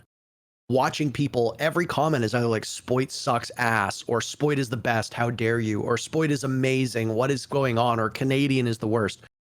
SR lost, and half of the subreddit was about how dog shit Canadian is and how he needs to retire and he doesn't frag or whatever. And at one point on the broadcast, I said, like, if I was like, I commented on this and I said, if he's going like 3-6 or 3-7 or 2-8 or something along those lines, as long as the rest of the team is fragging well, that's fine. And if you ask Troy, when he does well, yeah, and I said this to Troy last night. Troy was like, I should not be getting kills, period. He's like, I should be getting maybe like 2, 3, 4 kills a map at absolute most. He's like, I give those positions to Surf, I give those positions to Ambi because they are much better at it and it helps our team. I know people will then turn around and be like, yeah, but look at how many kills Spiker gets. Look at how many kills like this IGL gets. Yeah, but they're all different systems. Troy has never been good mechanically. There are Pojo Man Pro digests from 8 years ago showing Troy missing the most obvious of shots. Kyle, you played against him. You know that there were games where Troy just could not shoot. That's never been his thing. If you want to talk about the structure of the way he plays, fine, go ahead. But I watch these conversations and I watch the way that people talk about it on Twitch chat, the way they talk about it on Twitter and the way they talk about it on Reddit. I'm not a ball knower. But I know ball enough to read this and be like, the feedback from some of these people it's completely useless. You show your whole ass when you make these comments because you objectively don't know what you're talking about. When you've got other teams talking about his systems in a positive manner, when you've got Laxing and Foxay talking about his system in a positive manner, when we've got Fresh and Alfama talking about his system in a positive manner, yeah, sorry, I trust them over, name bunch of numbers on Twitter and Reddit. And I don't know what has happened, but maybe it's the rise of the amount of content creators specifically from that type of age bracket and demographic finding relevancy and their fans now coming over and just having no fucking idea what is going on with this game. But it is really insufferable reading some of the comments these days. And it doesn't wear on me because like I'm older, whatever, it doesn't bother me. But I just read it and I'm like, it would be nice if we could talk positively about this game and have people who actually know what the fuck they're talking about from a community perspective. And there are people who do. There are still people on the subreddit who know what they're talking about. But there has been an uptick in people being super negative about content creators and Fett, you get it. Lynx has been getting it a lot. Spoit's been getting it a lot. And I'm just like, grow up and give it a rest. Like, you're wrong and you're hostile. Like, at least be correct if you're going to be hostile. And I just don't get it. I don't know why it's been such an explosion recently. I wonder if you, the community, most of you watching are probably not from that demographic, so you can't speak to it. But I'd love to hear what you think, ultimately. Why suddenly is every game just a hate fest nonstop? I don't know, Kyle, if you have any ideas. I don't know, Fett, if you have any ideas why, but it put me to a point where it's like, I want to go back to YouTube and not watch Twitch chat anymore. Before Kyle goes, remember when I crashed out the last episode I was on this exact topic? Mm-hmm. Yeah. Yeah. Go ahead, Kyle. I mean, my only thoughts on it, and it inherently, is it inherently bad or is it inherently good? Because what I'm gonna say is like, we have more viewers kind of watching. So I think as our esport grows, like you said with the Twitch chat, I feel like you're bound to get more people because we're kind of in our hate watch era. Like, it's just more entertaining. There's narrative to it, right? Like, people just like to see others do bad. Like, it's the same thing with sports. Like, you're not going to go to a NFL subreddit and see a lot of positive comments. We're going to be shitting on the Cowboys or shitting on, whatever other team in there. And I think it's just, it could be a sign of and it doesn't sound like this is a good thing. So, but it's like, as our esport grows, we're just going to get those fans. It's like, maybe they're younger console fans, but it's like, at least they're giving the esport eyes, and it's the end of the day, pro players are trained. Like, we shouldn't be looking at this. We shouldn't be caring about this. They're not ball knowers. The real ball knowers are who's actually on your team, or like you saying, like the people that are actually like the past pros, or the people that have been watching the game for a long time that can actually have a conversation about systems on a team and like why a team is struggling and this or that. But otherwise, like the casual audience, like just kind of spewing hate. I mean, again, we're kind of in the hate watch era. People just want to say it. People love when I hate watch DZ, even though it's just for fun. Raza has this whole shtick in Brazil where he's just pulling up stats and like this guy did bad. Dude, Raza hates at a level I couldn't even go to school to hate at that level. But it's entertainment at the end of the day. Like I get more views if people are watching me like hate watch DZ, and like it's just all for fun. It's like I never actually mean anything. I do think Shopify, like from a ball knower perspective, had a lot of unnecessarily hate on them this stage. If you go back and actually look at like their map pool, some of the maps that they're playing, they're trying to play some of their weaker maps in groups because groups doesn't really matter. Then when best of threes came, they actually started banning, and they knew what their map pool was a little bit more, and they showed up in those best of threes. So it's like we were very harshly judging them for best of ones in a kickoff tournament. Why are we talking about Shopify being so bad when they made the event? Why are we not hate watching Liquid right now, or like one of those other teams, right? Like, why are they not getting a lot more hate? Maybe they are. They are. Igor had to come out and Igor address. Tweeted, yeah. So, and it's just what it is, though. Like, again, pro players, pro coaches really shouldn't take anything from it. Imagine we had to do more loser interviews like they do in the NFL, where the coach has to stand up there and like actually give a press conference. Love loser interviews. I wish we did them, man. I like them way more than winner interviews. But at least there's my biggest thing is I've seen this esport at its highs, and I've seen it in its lows, like Operation Hell. It's like at least right now it seems like there's a little bit of hype about the game. The bigger you are as a content creator, as a game, the more hate watchers you're going to have, but at least it's a conversation around the game, which I'm excited about. Yeah. For me, like, I think it's a lot of factors. But I think what you're saying is true. And the reason I think you're saying is true is because I did a cosplaying casual Jinxie viewer tweet a while ago where I watched a round and I just acted like how they act. And I'm proud to say that my chat has straight up, like, I've fought with my chat so much to the point where I think half of them behave now and correct the other half on like technicalities. But it's like, here's the rule set for being a casual R6 viewers. If you die, you're selling your team and you're bad. If you lose any like low man count situation, you're selling. If you have a certain negative amount of score, like if you're 1-4, 1-5, you should be dropped, regardless of how many trophies you won in the last year or your placings. You're washed. Fett, is he washed? I thought he was so good. What happened to him? It's all temporary. Everything exists in this current game, and the entire player's career boils down to this entire game, right? And that's it. Like, you should be dropped, and then if you're selling your team, you're dropped, etc. I think that's the current thing, and it's bad. It's like it's bad because there's a lack of brain power behind it, and I think that leads to factor number one, which is that Siege is a game that's so many variables and so much thinking and so much decision making that it's more like a MOBA or F1 than it is like CS or Val. Where CS or Val, you get to see the same thing over and over and over again, and you see a guy fail on a bunch of reps on it. Whereas Siege, you could be in a different universe or dimension of game, depending on the site you're playing, right? Like, you could go from being a free roamer to the Garage Raptor players where you're guaranteed to die every single time, right? You could be a shield player. You could be a guy that plays Montaigne to get the bomb down. Like, Fresh made a tweet.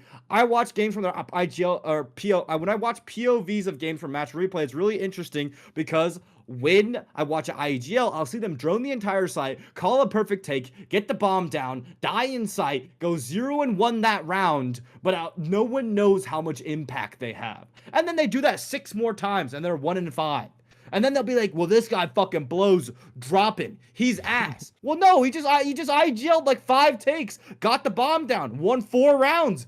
Like, and then on defense, your job could very well be sitting on cams for half the round, then pulling out your Tachanka launcher and shooting 2 Tachankas at the very end of the round, while 3 people sprint at you with Ying and Deimos. And if you die before then, You are trolling. Objectively, at a pro level, you are trolling. If your job on Bank Basement is to throw the smoke canister, you know at the end of the round, Ying's gonna drop Red Hatch with a shotgun on you, and Deimos is gonna run down main stairs and try to wallbang you through that soft wall. But if you die before and don't use your smokes last 30 seconds, you are trolling. You are objectively trolling. But no one sees that. Stop and play that role against VP in 2025, and he went 1-5 in the first half, right? But no one sees that. No one gets that. No one knows that because no one explains that. That's why I've been trying so hard to explain that. That's why a lot of the other content creators try so hard to explain that. No one explains that, right? And it's like a crash in Formula One is not seen as a basic idiotic behavior because people understand intuitively how hard it is to drive a Formula One car going a quintillion miles an hour, right?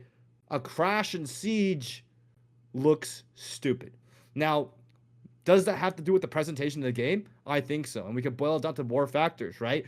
In League of Legends and MOBAs, which Siege plays more like a MOBA than honest to God Counter-Strike, right? Like, they do fog of war. Because there's the thing. That's the biggest thing pro players tell me is that when you have a God omniscient view, a God POV, of course you'll think things look stupid when you have nowhere everyone is. Maybe in Siege, we should have moments where we turn off outlines, right? And just like for a bit, that's what League does. Like before like fights about to happen, they'll turn on fog of war. They'll literally like stop, make the whole screen dark and make it from the player's POV for a second, just to show like how unexpected this next thing's about to be.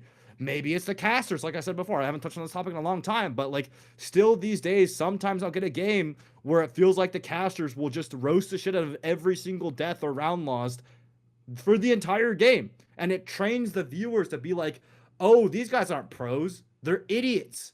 They're morons. They get paid money to play. They should know this, right? Like there'll be games where like a tuberal will be thrown in a window, then a smoke canister will be thrown in the same window, and then the smoke canister won't go out because the smoke canister is frozen, and then the caster will be like, this guy's got 2 smokes left in pocket. Is he a fucking moron?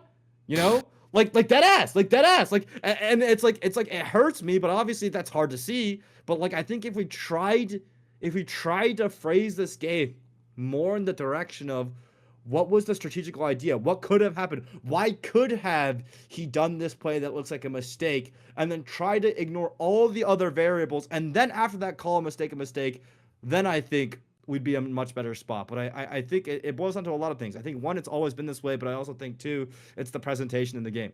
No one tries to explain anything. Everyone just, if you're died, what are you doing? You're bad. What? Why do you do that? Like, I think also for another thing that frustrates, last thing, I know I've been talking for a long time now. Another thing that really, really, really frustrates me is when an attacking team has a perfect setup for a plant, and if the defenders don't do anything, they will lose no matter what. And then a defender peeks out and dies because they have to. All the viewers will be like, why did he peek? Why did he peek? Why did he peek?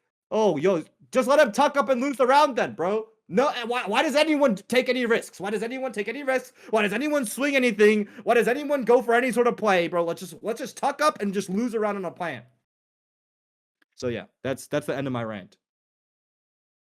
I think it's a good rant, and I think we as casters do shoulder some of that.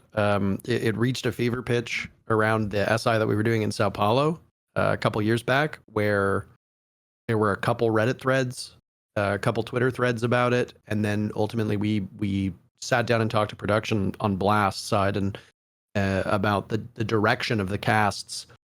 I think a couple things happen. I think when somebody makes a mistake, it's really easy to see a mistake and make a big deal about it, especially if you don't know how it fits into a broader strategy. Right? Like, so for example, if you're in a 1v1, there are times where you have to swing because they have advantage. Either they have timer advantage, they have objective advantage, they have utility advantage. You have to swing. That's it. And there are times where swinging is the worst possible idea. There's a lot to calculate when you're a caster. And some people get caught up in the moment and just see like, oh, you're on a shield and you swing. Why would you take that 1v1 engagement? You're on a shield. Most of the time, the shield should probably try to waste time. But there are the rare occasions where you don't have time on your side, or you need to get the objective, or you think you have an advantage and you've been playing really well and you go for it, especially if you're on a shield op like Blackbeard, for example, where there's less risk, I would say, with a Blackbeard peeking than say like a Monty peeking, because you got an assault rifle and not a pistol. But I think a lot of casters feel better about themselves when they can see a moment and be like, wow, look at how bad they did, because you know that the average viewer, most of them don't have enough knowledge to know whether that was objectively good or objectively bad. They're going to see, why are you swinging? Why are you sprinting? Why are you peeking? And the caster is going to feel good because the audience agrees with them. Especially for like amateur casters. And I don't mean like amateurs and like people who cast like maybe once a month. I'm talking like some of the guys that I work with that are still like a little bit newer. I don't think it happens that much these days. But some of the casters used to roast people years ago because it made them, the casters, seem smarter.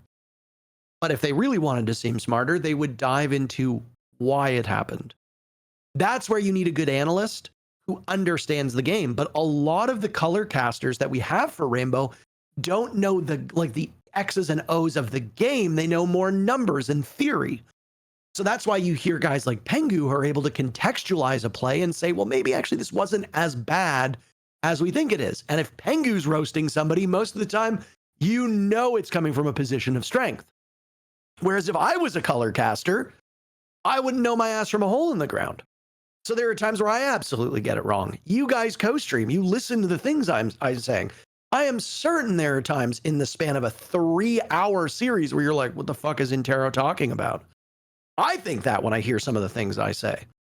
Or I'll get a player name wrong, or I'll get a position wrong. So I think the casters shoulder a lot of weight here. And we've been trying to be much more positive as of late. I think it is working. I think I, in particular, am not focusing on the negatives as much. I'm trying to highlight the good. I'm trying to shine a light on the players who are doing well. I still took flack for it when I talked up Spoit. I still took flack for it when I talked up Troy. But you know what? I don't really care ultimately what the viewers think. I care what my peers think. And as long as the people who know what they're talking about say, hey, you're doing a good job, that's the only reinforcement that I need.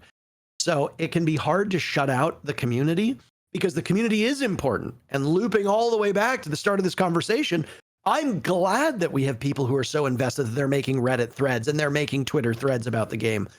I just wish that they understood it a little bit more. But as Mint pointed out, how many fans are there of the Cowboys? How many New York Yankees fans there are? How many? I live in the epicenter of hockey here in Toronto, and I've got some of my best friends who watch every single Leaf game, and they know fucking nothing about them. And they'll be like, oh my God, this player's fucking terrible.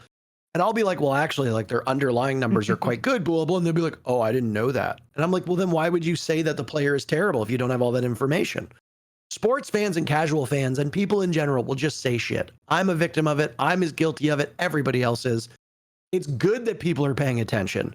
But as always, I just wish people spent more time maybe learning a little bit more instead of going off on a rant about shit they don't know about. And by the way, that applies to me too.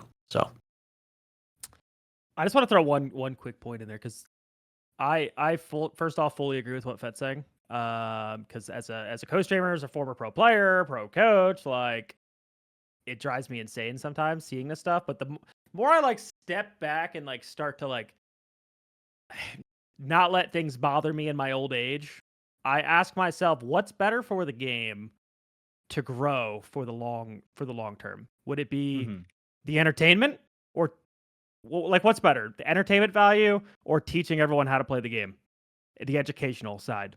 And I'm starting to lean towards, I feel like the game should just be more entertaining. So like if people want to just say random shit in chat, it is what it is at this point. Like people are having fun watching the game, they're tuning in, they're hate watching, whatever. Like the entertainment or whatever. It's easier to just be entertaining than it is to try to teach everyone how to play a 10+ year complex game that has so many nuances and meta and timings and pacing and theories to it. That's my only like counter argument at that point. But what do I deep down inside Mint want to believe? I mean, the reason I like co-streaming is I want to fucking teach people how to play fucking Siege and like what to look out for. But at the end of the day, people are tuning in. It's a sport. It's an esport. They just want to be entertained. Yeah. And at the end of the day as well, like when I did do that, when I did do that segment where I was like, I want to act like a casual R6 viewer, it was fun. Like, I get like, I was gonna ask you. I was gonna ask you. Is that fun? I was like, I see where y'all are coming from. It's hilarious to be like, this guy shit, this guy shit, this guy shit. Drop this guy. Fuck it. Drop Alamo. Drop everyone. Drop the whole fucking team. Remake the blow up everything, bro. But yeah, but at the end of the day, I'm an idealist, so I try to do like, hopefully I do both, and I think it has been working to where when I comedialize What the fuck word are you trying to say here? When I make it a joke, when I make it a funny joke, I think it's like now people in my chat are like ironically doing it, and that makes me feel better. You know, it's like now people will just like Gavin will lose the hardest 1v1 of all time, and people will say that he's selling and to drop him, and that makes me laugh. But yeah, I also think another thing that people don't realize, I wish this is why I wish we got Fog of War, like our League, because I think people don't realize the human factor of it. Like Spoit, I remember died against his game of 5 years. Because he was playing the bathroom Azami and he walked around and just died to a guy holding the pixel on bathroom window, which is like very default, right? But it's like you don't realize like in that moment the walls are collapsing around Spoit. Like the shields are going off. Troy's probably calling a sight hit. Yings are going off. You know, a shield's punching both windows. Like there's a guy on big window. It's like a lot of quote unquote basic correct plays require a lot of counter human intuition, like counter humanism. Right? Like a lot of the perfect plays a player could make is counter to what you would typically expect. And I think like a lot of people don't realize that. And so they call out the most human thing.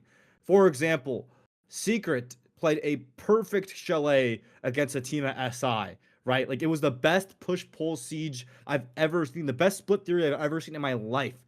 There was a round where Savage hopped into trophy solo on Blackbeard against 2 people in a crossfire and insta died. And then they hit bar and they instantly won. And it's like, if that went wrong, you would be calling Savage the stupidest person in the history of the world. But he literally sacrificed himself on purpose to pull a roamer dining side and solar side over to him so that Mowgli could walk through lobby into side and there's no one in short there. And then they flooded library and won the round, you know? So it's like there's all these factors that like maybe there's a better way to present it. But again, at the end of the day, it is fun to just be like, that guy's shit. I did that as well one time with Dream, and it was a lot of fun. Like, just drop that guy, man. Yeah, just drop that guy. Fuck it, drop Alamo. Every game, no matter what team it is, drop Alamo. Every single time. It's the most hilarious thing. I, in an effort to improve my on-air product, have been watching a lot of traditional sports. And depending on the sport I'm watching, and depending on the commentators that I'm watching, because if you watch, say, like you watch like a home broadcast, the commentators are going to be homers. They're going to shit talk every team that's not their team, and they're going to always praise their team. You watch like the Colorado Avalanche, like local broadcast, and those guys are like, both of them are like Colorado Avalanche fans. Every Colorado Avalanche play is amazing. Every play from their opponent is fucking terrible. There's no objective, like, there's no way that they're looking at it like objectively. There's no honesty here. It's a very biased broadcast. But then you have to watch the more national broadcasts to get a good idea of it. And the one thing that I've picked up is that their criticism, the criticism in the moment is really subdued. A player makes a really bad pass. It's not a, what are you doing? That's terrible. It's a, ooh, not a good pass. And then you move on. It's very subdued. You wait for, if you watch like the NBA, you wait for guys like Shaquille O'Neal and fucking Charles Barkley to just drag you over the coals in the halftime show or the whatever show that they do. Like, that's where the criticism comes from. If you're watching the broadcast, you're not hearing these guys on the mic be like, what a terrible game, but from this, whatever, blah, blah. Now, obviously, esports is not the same thing. We are more casual in our language. Obviously, we were talking about a video game. We were watching computer things, do computer stuff on computers with people playing in their basements. It's a completely different ballgame. And our viewership is younger, and they kind of expect us to be a bit more hip.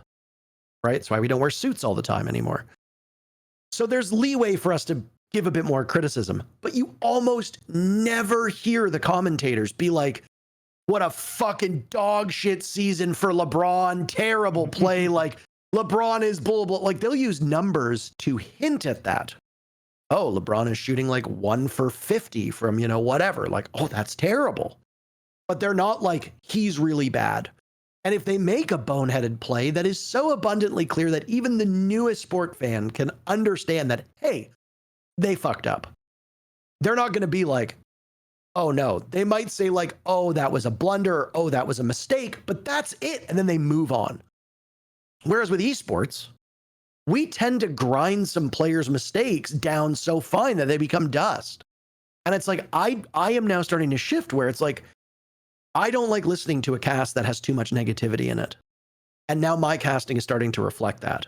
I'm trying to be more positive in it. And if players are making bad moves or they're making mistakes, etc., I'm not dwelling on it. I might reference it. I reference it if it becomes relevant again in a round or two, but I move on very quickly.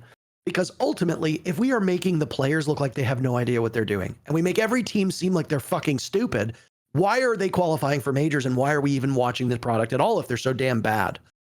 So it's changed my philosophy, and it's slowly changing the way that I cast and I approach criticism. And I hope that it's providing a better product on air. And I hope that it's something that we can see more widespread among every single esport. Because if you watch League of Legends, Cadril isn't even that critical of misplays. Yeah, he might get animated, but he's not raking them over the coals. And if you watch the LEC and LCS broadcasts, they're not really doing that either. I think that's something that we could definitely bring to Rainbow Six, and it would ultimately benefit and make it more enjoyable for the viewers. And hopefully that positivity would make the viewers be a little bit more positive themselves. Thank you. I've literally like, that's like what I've been trying to say. Like, at least when that was a thing for me, like about like half a year ago, when that was a big topic I kept bringing up over and over with everyone. That's what I was trying to say. Like, thank you. That's it. And it does. And like when I hear your product versus a couple of products of other people where I still kind of have that problem with them, it's a night and day difference. It really is. I keep bringing it back to NAL finals where the game between SSG and SR felt like in Philly. It felt like a joke. It literally felt insignificant. And the T2 grand finals felt monumental. And it felt like they were making genius level plays. It felt, and because the T2 casters were putting that much more oomph and hype and build up and suspense around it.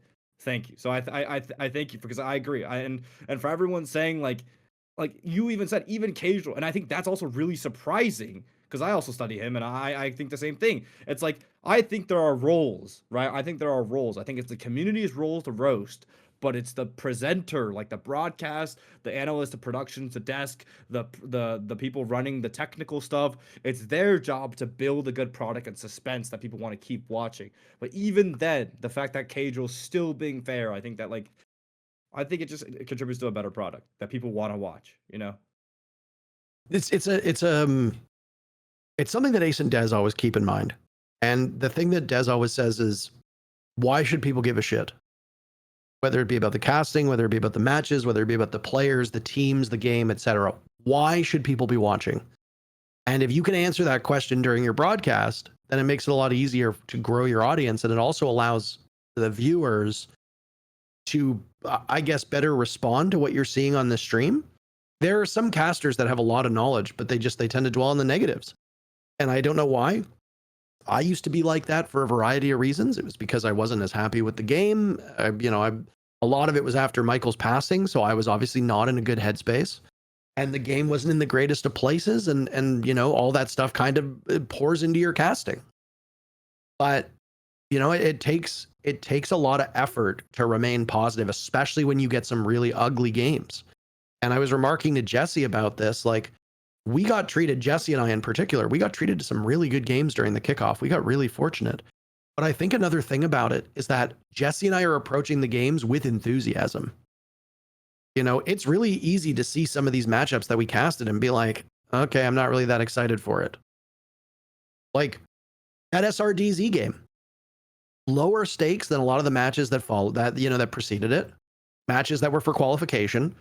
Every single caster will tell you they hate seeding matches because some teams don't take it seriously. Some teams do. Why am I spending potentially 3 hours on a game that will net you, an extra 50 SI points and an extra $1,000? A lot of casters will tell you that. And it's very easy to get immediately negative when you see a seeding game being played. I block that all out now. Every game is fun. I'm excited to go into it. I'm excited to see the teams. I'm excited to work on my casting. And I think it does elevate the matches. And the more that Jesse and I have been doing that, the more I feel like people are noticing that the games we're getting are, oh my God, the match is good. I'm not talking about the casting. I'm talking about, wow, this was an incredible match. Rewatch some of those games. Rewatch the M80 wildcard game with dog shit casting. Is it still going to be as exciting if the casting is lousy? I don't think so. I think it's because we casted that game like it was a grand final. And I think that really does help. So there's a lot about it. And again, casting is, none of us here are classically trained in casting. None of us went to school for it. Some of us have more experience than others. And I think there's lots of room to discuss casting and ways to improve. I do appreciate that the audience will give casting feedback from time to time. I just wish it was more constructive. There was a thread about Lynx the other day where it's just like, I don't like their casting. I don't like the way that Lynx sounds. Lynx is not just going to suddenly have a new voice. Yeah. So how do you expect to fix that? And the average person will be like, well, I can just be critical. That's allowed. Sure. But if you have constructive ways to improve, which I've received from fans before, and I've received from the audience, it goes a long way because it will ultimately create a better product. I am very cognizant of time. We have been talking a lot. We said this would be a quick episode. We're like almost 2.5 hours. And we still have 2 more topics to go. Do we want to go through, we also didn't talk about the 1 of 30 situation. Do we want to talk about that a little bit? Where Bino's internet crashed? Do we have? I think we skip changes then, if that's the case. Well, we could just very quickly talk about Rauora. That's it. Well, I think all the rest of it doesn't really need anything. I also want to make another comment on the final comment on this topic. Of course. No, I just want to say, I think the world just has an obsession with, for some reason, the younger generation has an obsession with lack of positivity these days. Glaze is one of my most hated words because it's you can't compliment people anymore. You can't be, you can't hype up people anymore. But let's take a step back because I really like the fact that you bring up sports, right? Let's think about the NBA, right?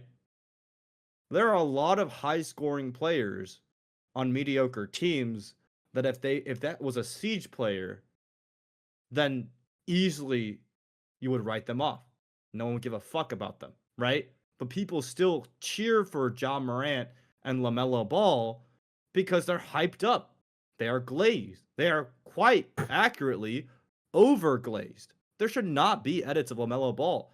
He is a player on a bad team. He's an impactless player on a bad team, right? Right? But then in the NBA, it's because everyone hypes them up, people care. So that question of why should we care? Bam Adebayo. My first instinct, because I watched Siege, when Bam Adebayo scored 83, my first instinct was it's against a plumber team and they gave all resources to him. So it's probably a nothing burger 83 score game. But then all of NBA was talking about it, right? You know what I mean? Because they're glazed. I don't watch the NBA at all, so I'm completely. Someone broke Kobe Bryant's record of points. Yeah, I saw that. I heard about that. Yeah. I saw and the reason you heard about that. it, and the reason if that was Siege, right? If Nuxka got 28 kills against a T2 team, everyone would write that off almost instantly, But they don't because they glaze everything. Because guess what? Positivity and hyping things up makes people care. Whoa. And that's why I think again, with the games you said, it matters so much to hype things up, even if it's temporarily. In the beginning of the season, I know, Mint knows, all the former competitors know the first thing in the season, the first games are never a dictator of how the games will go. The real tell is playoffs. We all know this because we've competed. But I'll still sit here and be like, who lost which roster trade? Let's make a narrative. G2 lost their first game and Falcons won their first game and Zoom looks fucking disgusting. Did Falcons win? Because that gets people to care, right? Even though I know in my heart it doesn't matter, that gets people to care. So Yeah, let's fucking hype people up, bro. Let's Yeah. let's all right, let's go next topic. Yeah, we can go next topic. Let's talk about 1 of 30 just a tiny bit here, because obviously that one's something that they're going to want us to talk about. Basically, Bino's internet died. For those that don't know what's going on, Bino's internet died and there was no ETA on when it would come back. Now, let me just kind of give as neutral an explanation of the situation as possible, because I know people were pretty pissed off. People were saying that, you know, it was a UB blast thing, that some people were, you know, dunking on our esport. When you are playing online, this stuff will happen. Somebody's PC could just blue screen 5 minutes before a match. For crying out loud, like we had an episode of our show, like the not here, I mean like Pro League, where Jonah's internet was down for maintenance and they didn't give him any heads up, and we literally had to do an entire episode with just Fox and Laxing as the hosts because Jonah could find no alternative. He didn't have any friends in the area that he could go stream off of, and when he finally found an internet cafe, it wouldn't work. The best he could try to do was hotspot off of his phone, which is what Bino ended up trying to do as well, but obviously can't fucking play Siege on a hotspot, for crying out loud. Basically, Bino's internet crashed. The admins gave them a bunch of time waiting for him to try to get back in, which is pretty typical. But the rulebook says that as much as it might suck, sometimes you just got to play 4v5 or not play your match at all. Like, they can't wait potentially 4 hours for his internet to come back. That's not doable. And you can't reschedule the match because A, that would inconvenience the teams that are tied to a specific time, waiting to play in an hour or two. You can't just say, oh, our game is scheduled to start at 7. Oh, now you've got to play at 4 o'clock. Yeah, sorry, that's not, maybe the team is not ready. Even if it is a rolling schedule, that's still unfair to the other two teams. It's also ignoring the fact that a lot of teams now don't pay a salary enough where the players can live. So some players have jobs. So the start time is very important for them because they might not even be home to play. What's to say you go to the other team and you're like, okay, well, we're going to actually make you guys first match. That's less practice time. That's less information for their fans, less notice for their fans. And maybe the players aren't available. You can't just screw 2 other teams over because Bino's internet died. And a lot of people are saying, well, let the coach play, let a sub play. The problem with that is that every rule that we have in the rule book is very likely enforced because somebody has tried to break it or get around it in the past.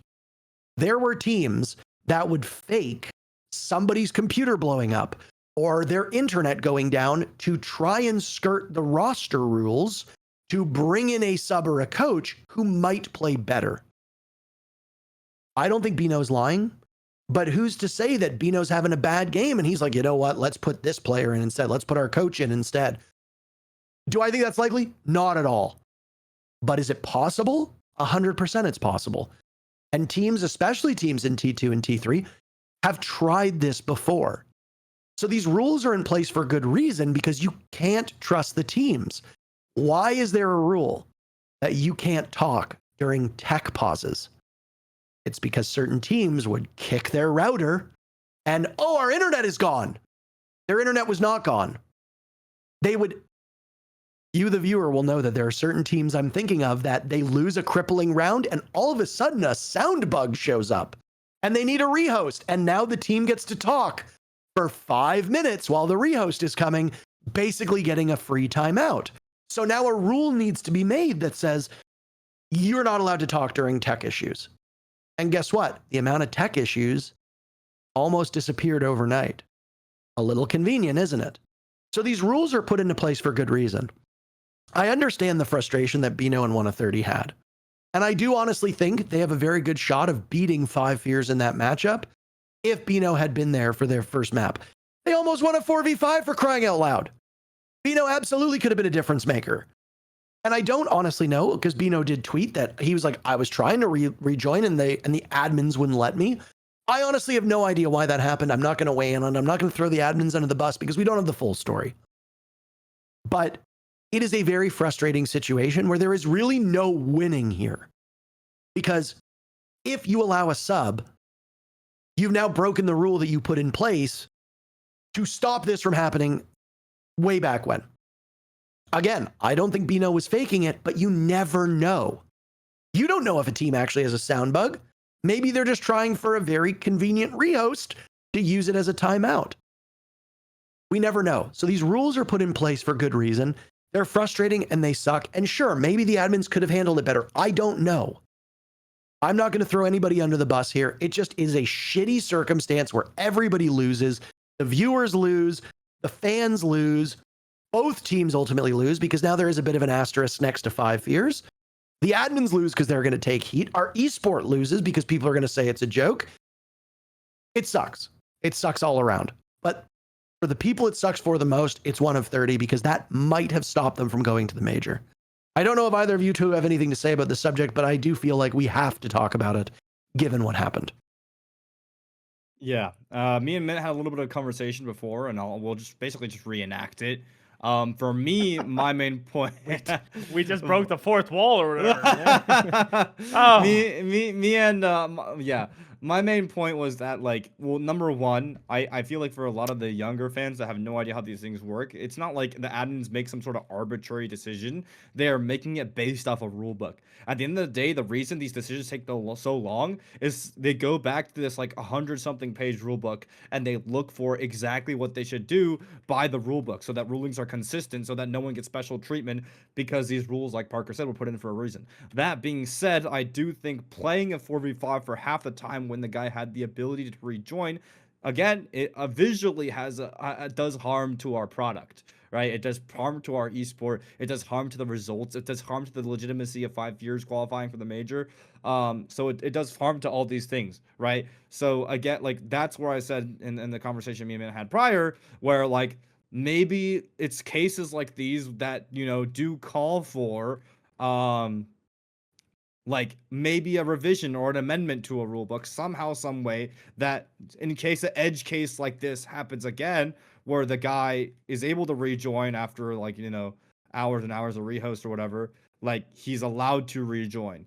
Now, that being said, Mint responded with, yeah, so I first off also agree with what Fett's saying here, and I do think we should be able to get the guy in. But my counter argument to it is, as a viewer, during that game, let's think back on it. We were waiting like 40 minutes in tech pauses, if not longer. Bino joins, and first off, 1 of 30 had so many tech pauses. Like, Jesus, like, get those guys an organization or something. I don't know whether their PCs suck, their internet sucks, whatever, but it's always 1 of 30. Anyway, that's enough of it. But 40 minutes, we're sitting there waiting. We finally get into the lobby. Boom, Bino crashes again. At that point, we're under another 10, 15-minute tech pause. We start the game again. It's a 4v5. Bino tweets out that, yes, he was apparently trying to get back into the game. The admins would let him. Don't know what the rule book says on that because I've tried looking for it, but I don't know. And there's some other rule changes that were added that I wanted to talk about too. But my point is, if Bino were to get allowed to join after waiting, I don't know, 50 plus minutes, let's say he disconnects again, at what point do we draw the line? Because we don't want our esport to be a joke. Of course, we don't want to like a 4v5, but at the end of the day, like, these games need to be played. Like they have a time frame. You're saying, like, we can't expect our viewers to stay up for hours and hours and hours and wait for this match to start. We can't expect the other pro teams that are sitting there waiting to play the very next match, because it is a rolling schedule.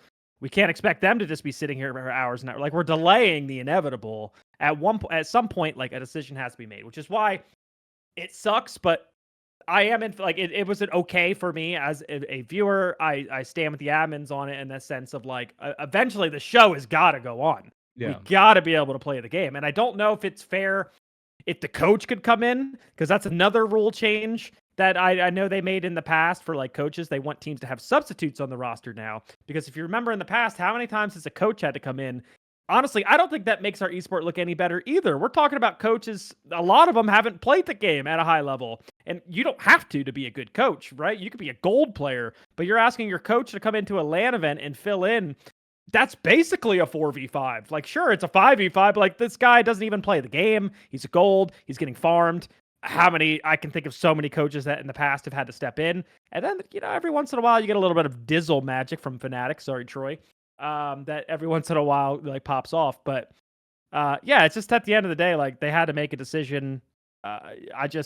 as a viewer, just look at both sides. Like, of course, we don't want the 4v5, but how long are we willing to sit there and wait? Eventually, Yeah. the show's got to go on. Yeah, and I mean, like a lot of people like really try to apply the slippery slope argument to like a lot of these rulings that don't make sense to you, and then after that, like still check if it makes sense to you. Because like for instance, the Skite situation, right? When Skite TK'd his whole team, they all left the game and they got disqualified and banned. Obviously, that decision was reversed because I advised Jay Guns and Lou. I was like, write a formal statement, link the VOD with the comms, and write how like it was an aggressive act by one player and not the whole team, and that got him unbanned, which is great, and I'm happy for that. But the other big part of that decision was because they all left the game without forfeiting, to which everyone was like, that's so stupid, they're obviously forfeiting the game. Okay, that's a speculative, like that's a subjective decision. What if me and my team, half of us crash, right? And then we have to call a rehost, and the enemy team's like, well, obviously you're forfeiting. Your entire team just crashed. What if I'm playing at a team house with my team in Mexico and the internet goes out for 2 seconds? Oh, well, they're obviously forfeiting. Then we come back, like, what happened to our game, right? Like, people don't try to apply this situation. Like, push the rule down a slippery slope and see how would you rule on everything. And if you would rule the same 99 times out of 100, then it's a good rule. It's fine, you know, it's good rule. But if you would rule the same 2 out of 3 times, 1/3 of the time you rule differently, it's a bad rule and you need to be rewritten. And there's a reason that rule's like, you know, there, right? So anyways, yeah. We make trade-offs for the product. You know, we touched on it in this episode earlier. Why are best of ones played? They're faster. They're easier, right? Why don't we have unlimited overtime at every LAN event? Because we have a schedule to keep and we have people who only want to work certain hours.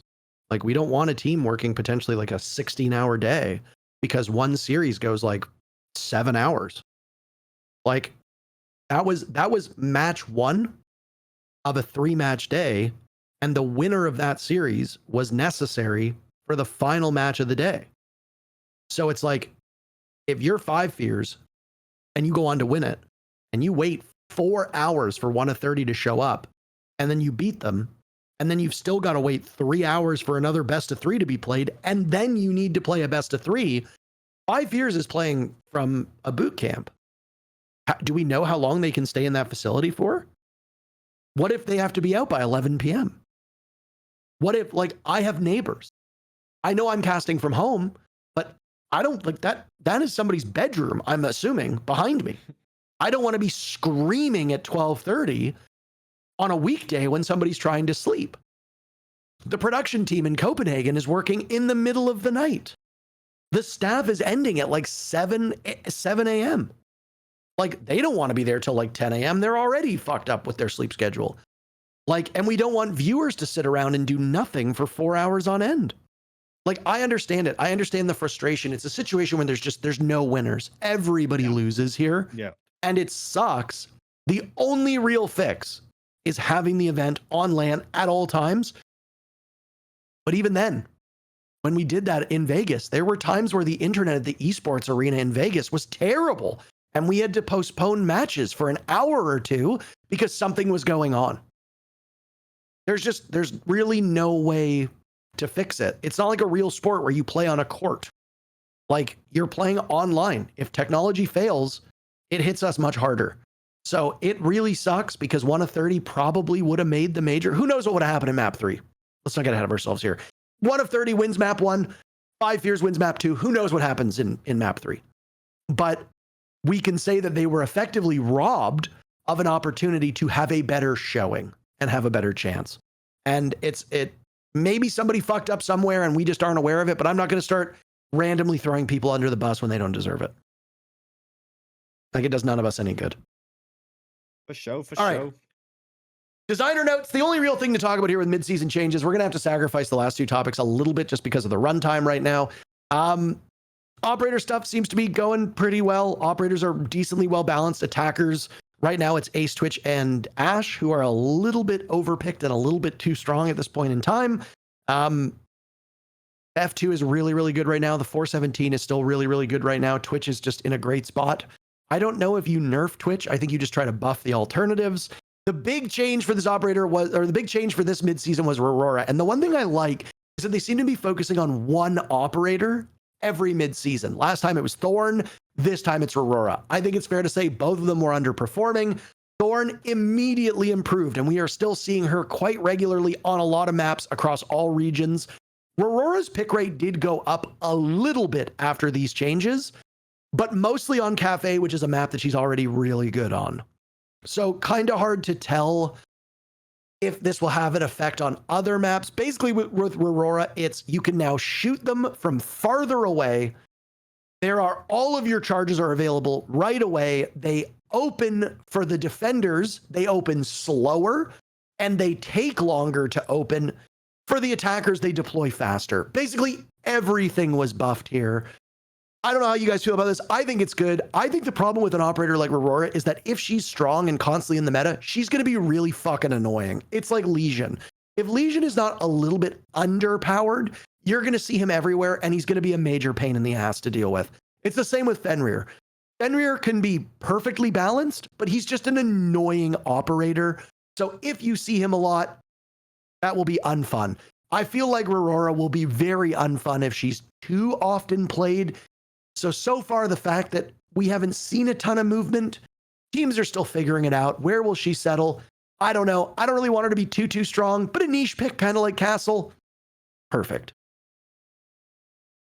I love it. Niche pick. Even I've seen a lot of like content creators being like, "Oh, you could shoot it from like super far away now and stuff like that." It's just like it's not that kind of stuff's not going to get used in pro play, or very very rarely. It's niche. I mean, the other thing is like in the meta, if you look at the better defensive teams, they're running like 6 impacts. Like look at Brazil, like it's 4 shields, but like they're also ready for Rauora. Plus there's a 2 Barao because the DMR is so strong. So it's like the counters are already there for Rauora as well. But it's good. I like the direction that the game's going. Again, like make Siege fun again. Let's keep buffing these operators. The only one and nerf some as well. Right, Grim got a tiny bit of a nerf, if we could talk about that, but it's a super tiny nerf that you could shoot them. But I like the fact that, hey, we didn't buff him. We didn't give him more Grim Bees. Like, we're still, and we didn't over nerf him, right? We didn't over nerf him. We're like, he's useless. I still think he needs more, personally, but I like that they're moving in like small steps. I think he's like one of the only operators that I do think needs a nerf because he just has everything. Other than that, for me, would be the SMG-12 because fuck that thing. But it does look like Dokkaebi might be getting that since they talked about that during SI, and we might be getting some changes to Dokkaebi, which I'm so fucking excited. But other than those similar nerfs, to Deimos is the rumor, right? Something like that. Yeah, like you can call one. You call one person or something. Yeah, that's what I've heard rumors. I don't have any idea what's coming. I think but new primary gun as well. And then maybe she loses the SMG-12 because of that, which would be great. Would be fantastic. The CZ75 is a good gun, by the way. Now that they changed the ADS and it's not like this close to your face, it's actually a pretty solid gun. It's just not as good as the SMG-12. Yeah, I mean, you see a lot of Thorn people, users doing it. Of course, one of my black ice skins for the CZ, so I'm rocking that all the time. But it matters. It does. It wasn't like the biggest mid-season like we had in the past with all the hard breach changes and like Thorn and like things like that. Like besides Rauora, I don't think there really was anything crazy. Again, the Grim little nerf, but again, I like it. I like the direction. Keep buffing things. Don't just Omega nerf things. The game's in a really good state right now. I agree. That's it for me. Nothing for Fett to say there. Thunderbird got a small buff. Grim got a slight nerf. Glaz got a tiny buff. Frost got a buff. Jackal got a buff. Why did they buff Smoke? This one perplexes me. The only 2 changes that I see are why did Frost's debuff now lasts longer, so you're in misery for longer, and Smoke got a deployable shield. I don't think either of those changes were necessary. I think both operators are fine. Mm-hmm. Their data must suggest something else. I guess. Like remember, Smoke Shield was like the biggest deal in the world way back when. Remember, like it was huge. Now it's like now it's like I guess everyone else is powerful enough to where we could just give it back to him, and no one really give a crap. Yeah. To be fair, that was during the Goyo shield situation where Goyo got a shield for every canister, and how prominent Smoke was, it's like now you end up with like 4 deployable shields. That's too much. Yeah. Yeah. Well, shit. it is weird because Smoke was like the highest, I think, win rate operator for SI. Like defensively, everyone's running a Smoke. But like nowadays, at least in the meta, a shield, it's okay. You'll see it sometimes. I think people were kind of freaking out. You're gonna see it all the time. But like the power of barbed wire is back because everyone's spam running Twitch, and like the reason Thorn and Ella are the best trap operators in the game are they allow you the gap coverage with obviously the Thorn and Ella, and you can refill them. But it's the fact that they bring barbed wire. You don't want to have to run a Flores. Flores is just so slow, and then you're also eating nades if you're getting rid of barbed wire like that. So Smoke Barb, I still think is the play for a majority of the time, but hey, you got options. Yeah.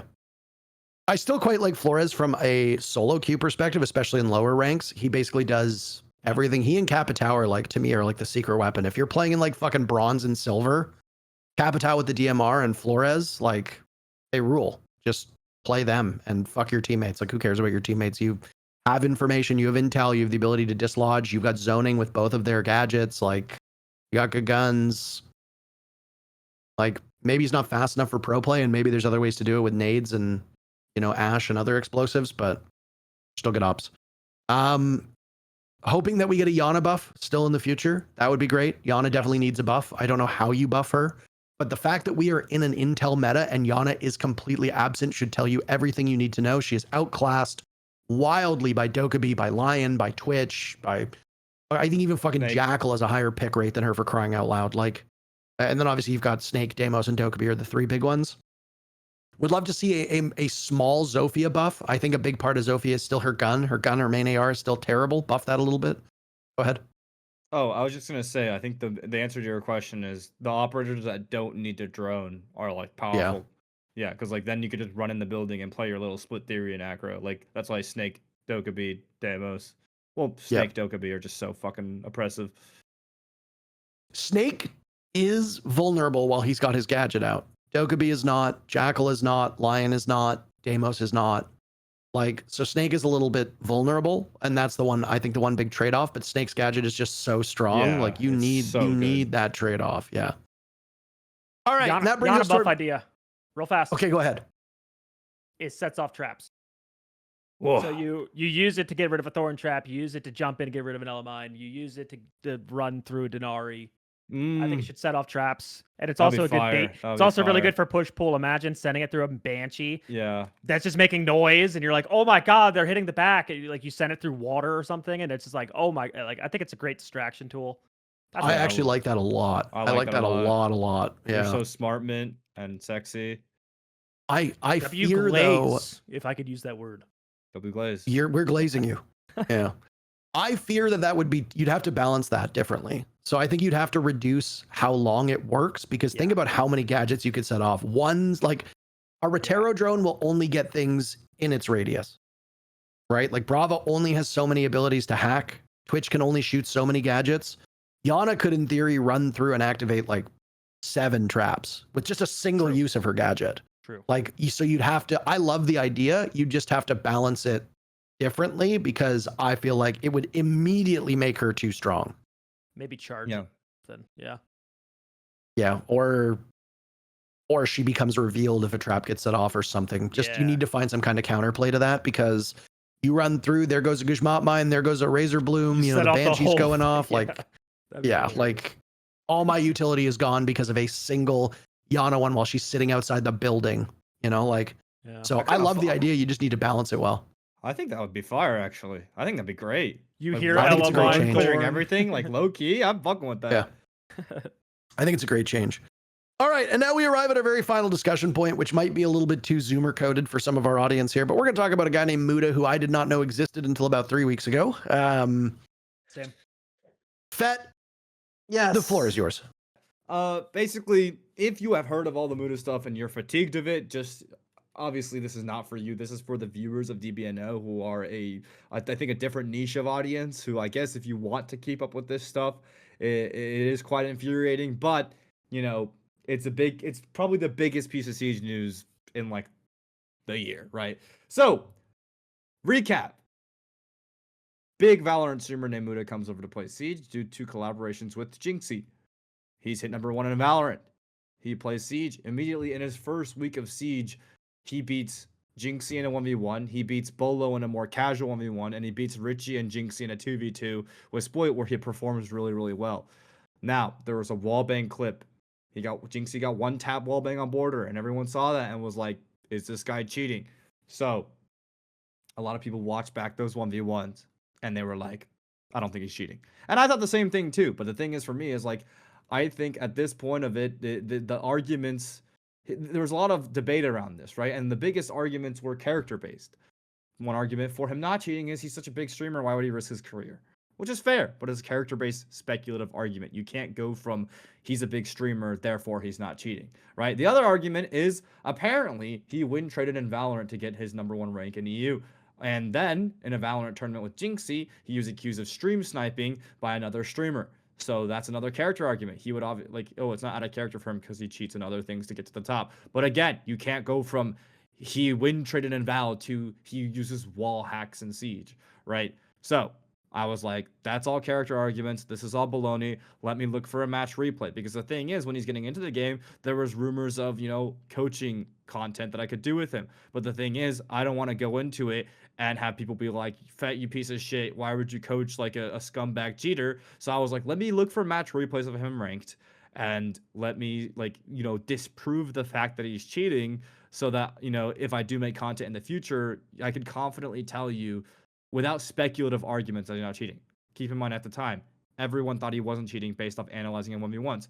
Same with me, right? I watched the match replay.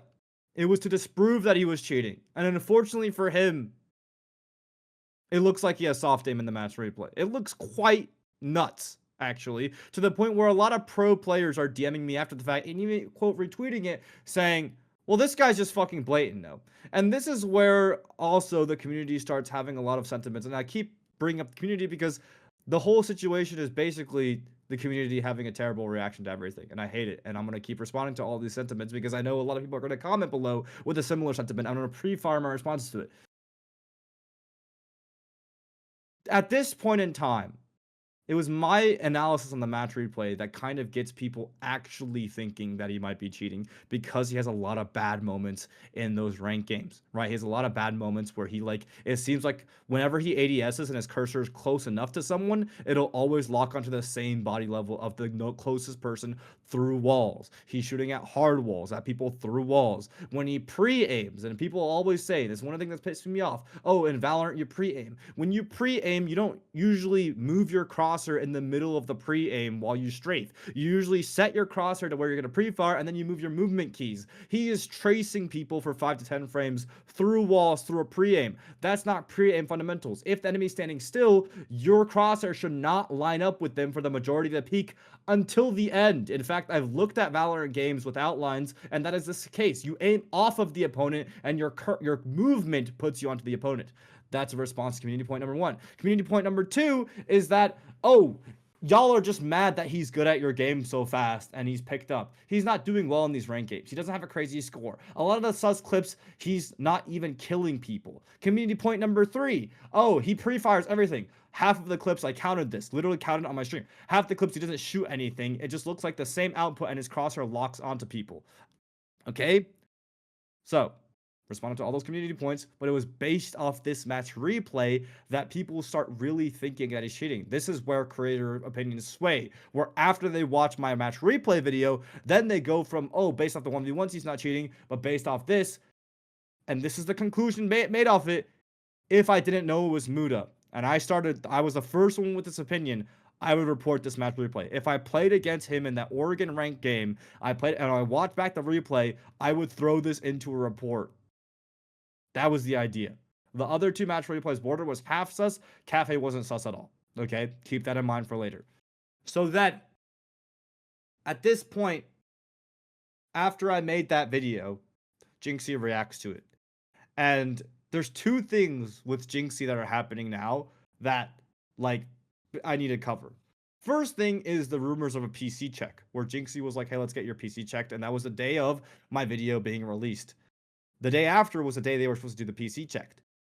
Mooda said no. A lot of people took that as him dodging, but the reason he said no is because I informed him on stream with Jinxie's mod when he was asking whether he should do it, is I never want to pressure anyone into a PC check because it's greatly invasive, and a lot of these PC checkers have pasts and therefore don't have the best reputation because a lot of cheaters try to get them canceled, right?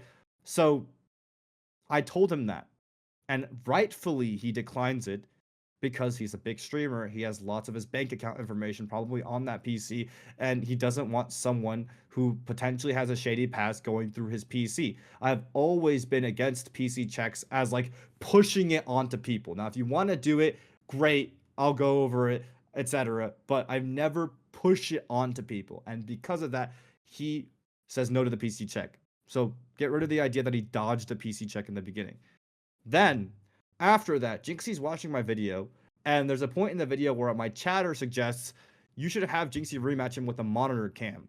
And literally in the video, I go, that's a bad idea because if your cheat is input based or soft aim based, it will have no visual marks. It will be you aim lock based off a button, so that won't prove anything. And Jinxie listens to me say that and goes, that's a good idea. And 1v1's Jinxie on a monitor cam, or 1v1's Mooda on a monitor cam. Mooda still soundly beats Jinxie in that 1v1. And to a lot of people, that was like proof that he wasn't cheating. Also, in that 1v1, I will say, I don't think he was cheating based off just that 1v1. But, a couple niche points here. One, Jinxie didn't ban Deimos, the operator that gives you cheats. So, like, Jesus Christ. Jinxie was playing from EU. Jesus Christ. Either way, at that point, people were like, this disproves it. Okay? And at that point, I didn't want to, cover it anymore because at that point, other creators like Skittles would also, and Stompin himself were like, this guy doesn't fucking cheat. And there's a reason for that. Is because the day that the PC check was brought up, Mooda 1v1 Stompin and got railed. And Mooda played way differently in that Stompin 1v1. And then they 1v2'd, Stompin 1v2 Jinxie and Mooda. And Mooda played way differently in that 1v1. And Skittles analyzed a Stompin 1v1. And that's how you made the conclusion that why would anyone think Mooda cheats? He doesn't cheat because he's watching the Stompin 1v1, right? So to me right there was when I first pointed out a change in playstyle from Mooda from the day that a PC check was first brought up. Okay? Everyone, class, I'm going to treat you guys like the audience. Is everything making sense so far? I'm learning so much. Yeah. It's a big, complicated situation. Okay, so I've followed along. I know more of this than that I've chosen to learn. Like prior to you doing this, and I just will say, there's no universe in which anybody would ever check my PC. Like I don't care who you are, nobody's checking my computer. There's just too much sensitive stuff on it. There's work stuff. There's stuff under NDA. There's personal stuff. There's banking stuff, like all that shit. Like I'm not having anybody, like I don't fucking care. You could think I'm the biggest cheater in the world and I will literally say, okay, great. And I'll just walk away and you can continue thinking that. I'm not having anybody check my PC. And I think most sane people are in that position. Yeah, and that's a valid take because during the PC check that eventually did happen, I'll get there later, we literally saw his lease agreement. There's a reason why we didn't show it on the screen. We literally saw his lease agreement pop up and a malicious person could have like, but thankfully, I hope the PC checkers that were there didn't do that. Now, so resuming, right? 1v1 on the monitor cam, and a lot of people start thinking he's not cheating, and it reignites the debate. At that point, it's basically everyone that watched the Stompin 1v1 onwards thought he wasn't cheating, which is fair, because I don't think he's cheating in those either. But then everyone that watched my Oregon match replay thought he was cheating, because, the Oregon match replay was kind of really bad. But then again, it was one of 3 match replays that looked really, really bad. So then I planned on not covering this anymore because I was like, I'm not going to do anything based off any match replays after April 13th, which was the first Stompin 1v1. Anything before, I'll happily analyze. But no one gave them to me. I asked creators that played with him. No one gave them to me. So why get mad at me about no one gives me shit to go off of? Anyways, rage bait point.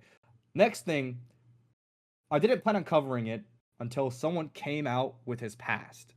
And they found old DMs of him under his old alias that links back directly to him, of him asking for Valorant cheats way back in like 2019, 2020, right? And then he asks for and then there's a deeper rabbit hole. Like he has VAC banned accounts on CS. He's on all these cheat forums under a different alias. It's a crazy rabbit hole where in 2019, 2020, he was apparently a big cheater.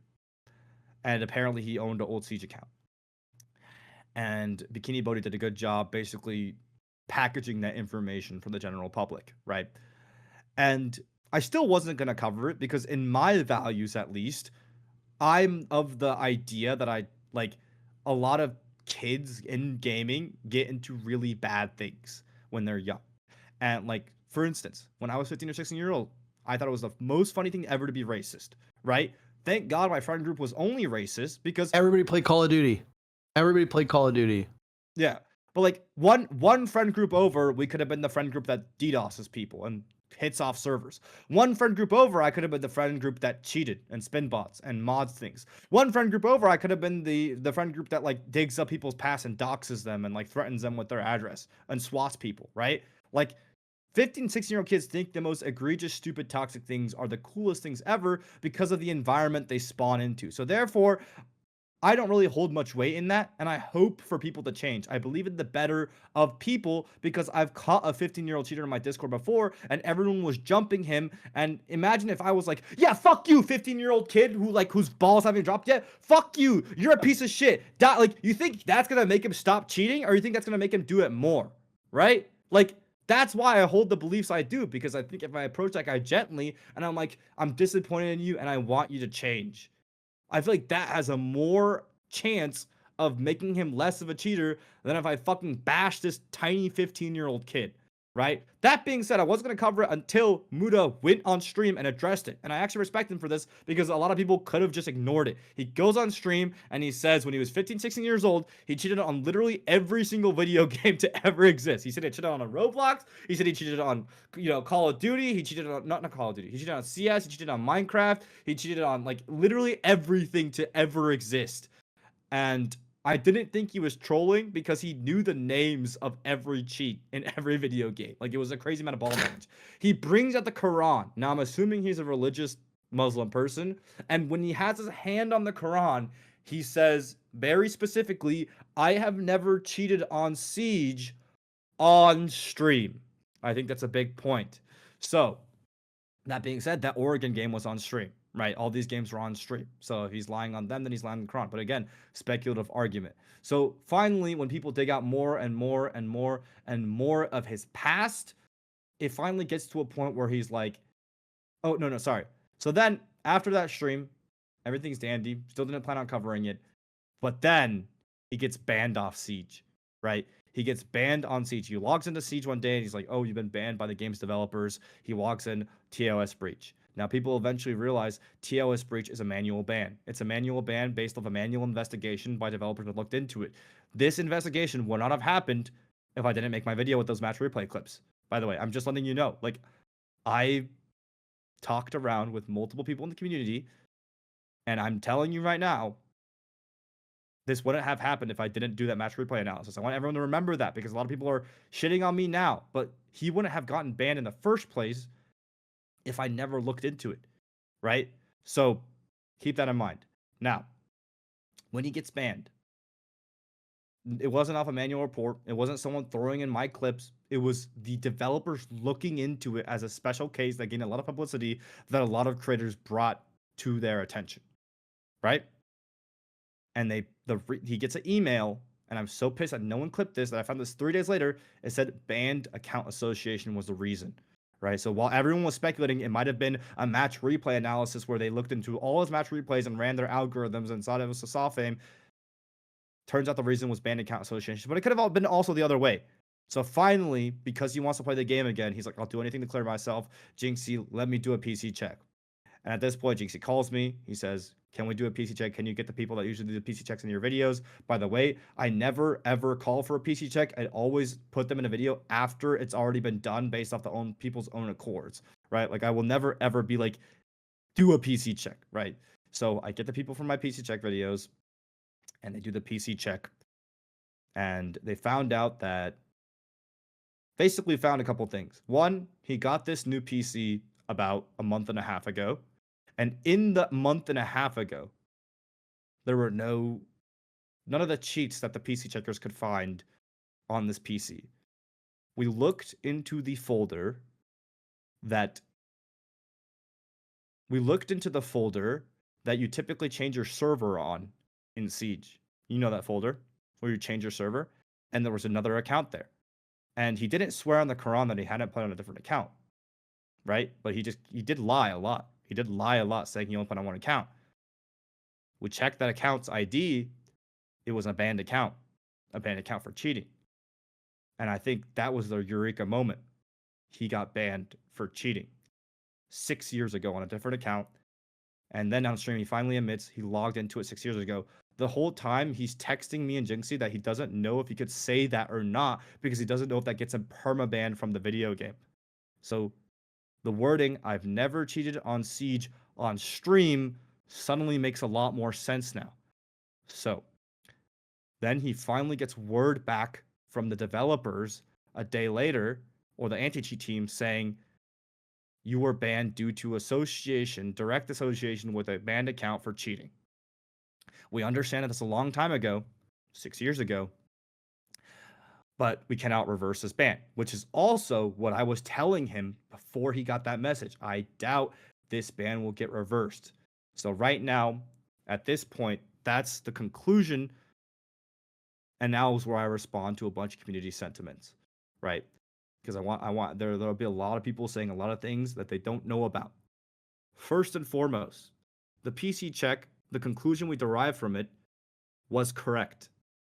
The ban reason, as stated by the developers, is correct. He logged onto an old banned account on the PC, and the hardware ID linked him to that banned account, and that's what got this account banned, right? That is correct. 2, I am not trying to get him unbanned. I told him in the beginning that his account will stay banned.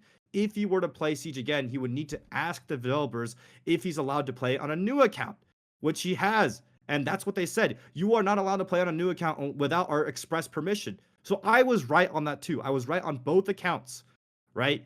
So it's like, that's question number 2 answered. 3, could he have been using a second PC? If he's using a second PC, it would have to link to his current PC somehow, the PC that he's streaming on. I took screenshots of his desktop arrangement before April 13th and after April 13th. The apps were arranged the same, save for a few new games that he downloaded and played on stream. Now, if he decided to cheat on a separate PC, plug in a new PC, and literally recreate his entire desktop, hats off to him. He's fucking light Yagami, right? 2, could he have been using DMA? We check for that, guys. We check for that. You didn't see the PC check, but we check for that. We look for those things. And most importantly, not we, the PC checkers, they look for traces of tampering. Half the check is looking for evidence of devices such as DMA, such as like spoofers, such as spoof devices, checking their vendor IDs to see if they match up with legitimate, IDs of companies that sell real monitors, real devices that plug into your PC, real Oculus Rifts, real USB stuffs. And if it's spoofed, it will be from an illegitimate company, right? And then the other half of the check is checking for tampering. Did you delete something off Device Manager? Did you delete something from your list of plugged-in devices previously? Did you delete this driver from your PC? And then we check Amcache, which is a forensics trace Windows tool where you basically get to see every single, slight process that's needed, to run it. And then, prefetches are checked. A lot of things are checked. I saw that PC checked. No one else did. So they're all saying, he could have used DMA. Dude, DMA is so common that PC checkers have to check for it. I have a whole video on essentially catching a DMA cheater. You can go watch that video, man. Stop talking on things you don't know about, right? So, is there a way for him to have dodged this PC check somehow? For the people that still believe that he cheated when he first got into Siege, right? Because we can see, first of all, and also we could see traces of factory resets. That's one of the things we checked for. We saw when the Windows was reset when he first got his PC builder to build this PC at his house, and he showed text messages lining up with it. And then we saw all the devices that were plugged into the PC that were legitimate devices, and he also plugged them all in on stream, and the devices lit up, which is another good sign, because typically cheaters will have spoofed monitors that when like they'll say, oh, I don't have this to plug in, right? Or they'll dodge it before they have to plug it in, right? Or I sold it to my girlfriend. That's what the DMA cheater we caught. That's what he said, right? So yeah, we checked. That's all checked for. But the big thing is, could he have dodged this PC check? Okay, by the most, because he's rich enough. He's so rich and he has the money and availability to do it. Okay, let's say this hypothetically, right? Hypothetically speaking, the one level of cheat that they could have dodged is a cheat that's bias level, BIOS level, right? Bias. I think most computer nerds will know that, what that is. The common bias level cheat, SMM, is not available on his CPU. So that's that. So then he would have to create a custom bias level version of cheat. Okay? They would have someone customly make that.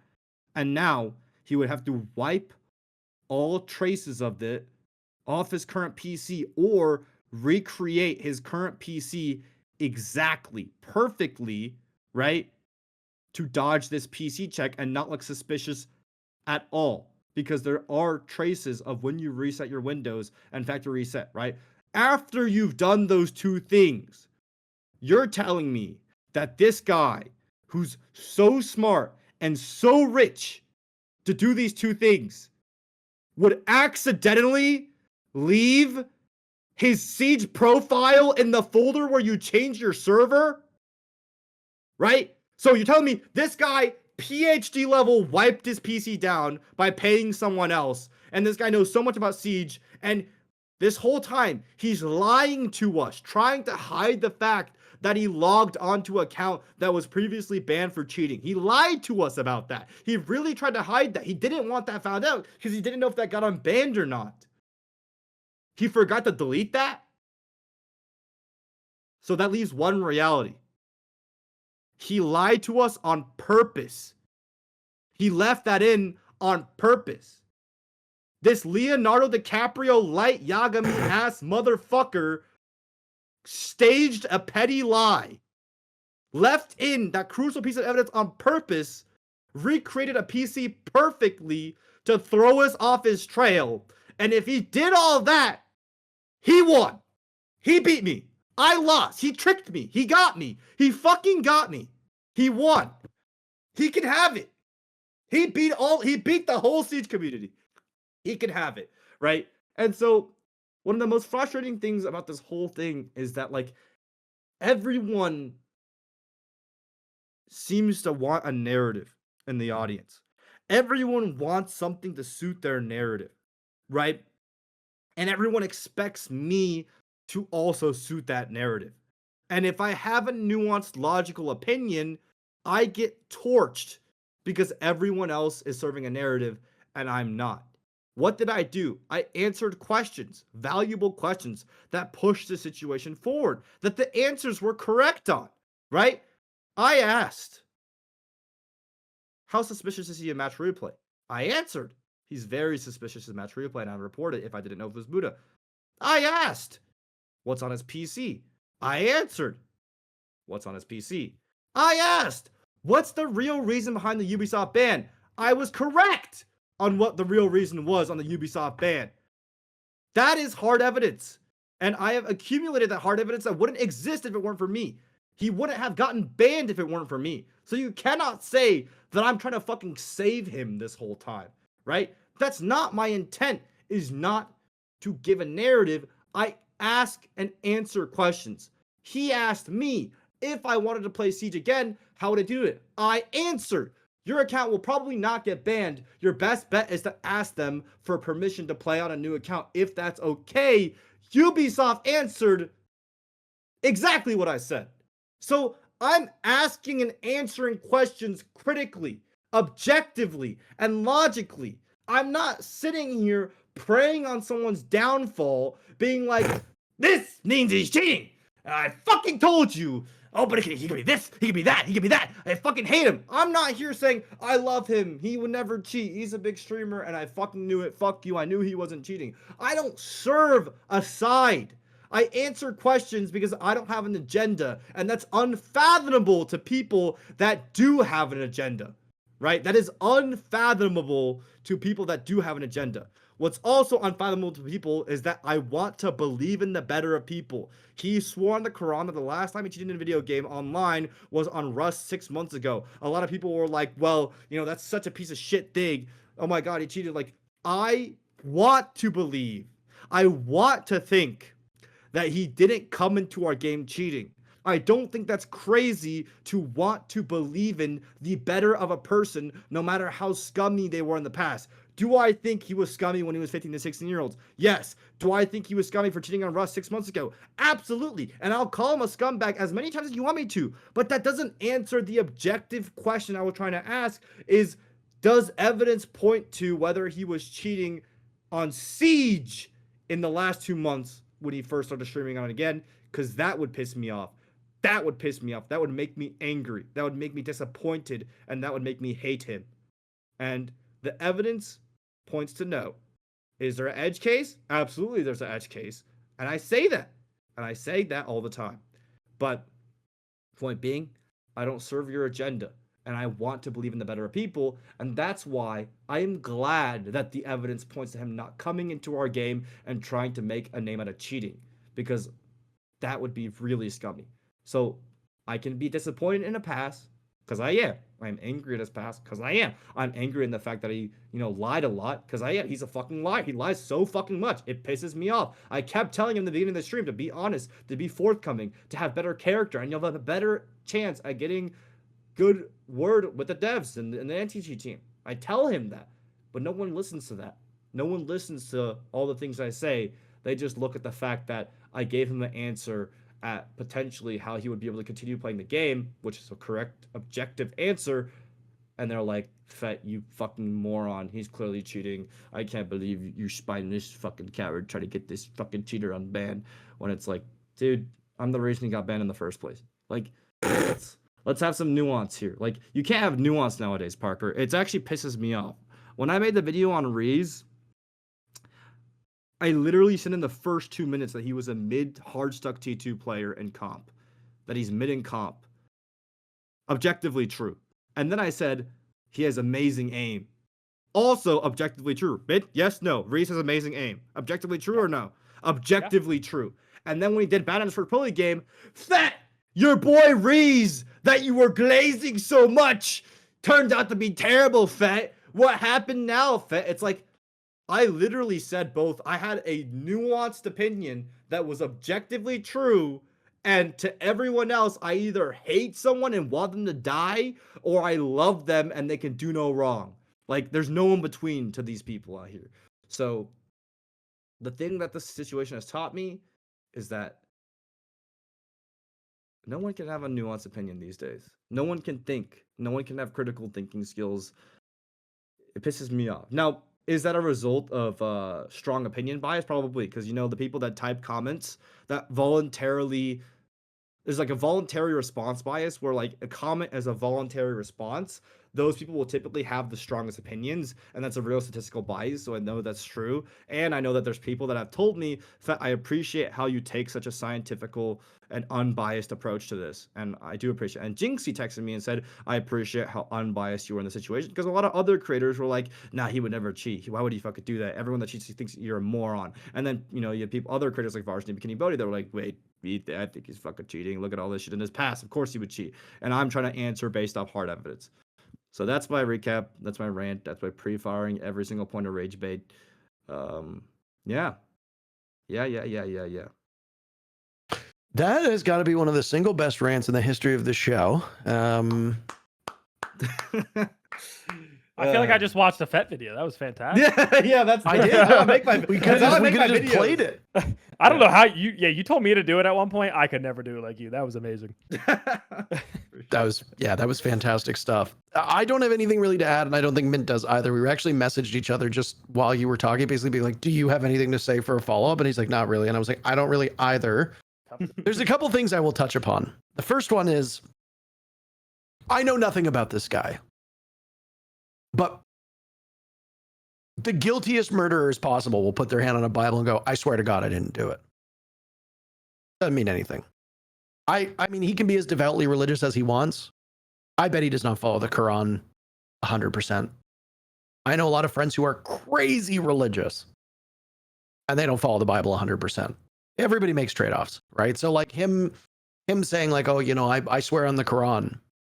To me, that whenever I hear that, I roll my eyes. In fact, if anything, that makes me more suspicious when people say that, because they are trying to throw you off of what might be a very viable path that you're on to the truth by trying to invoke some kind of devout belief or whatever. If you're like, dude, I swear on the Bible, to me, that means fucking nothing. It means absolutely nothing. And like I said, most of the time it makes me think you're more guilty because you're using that, you know?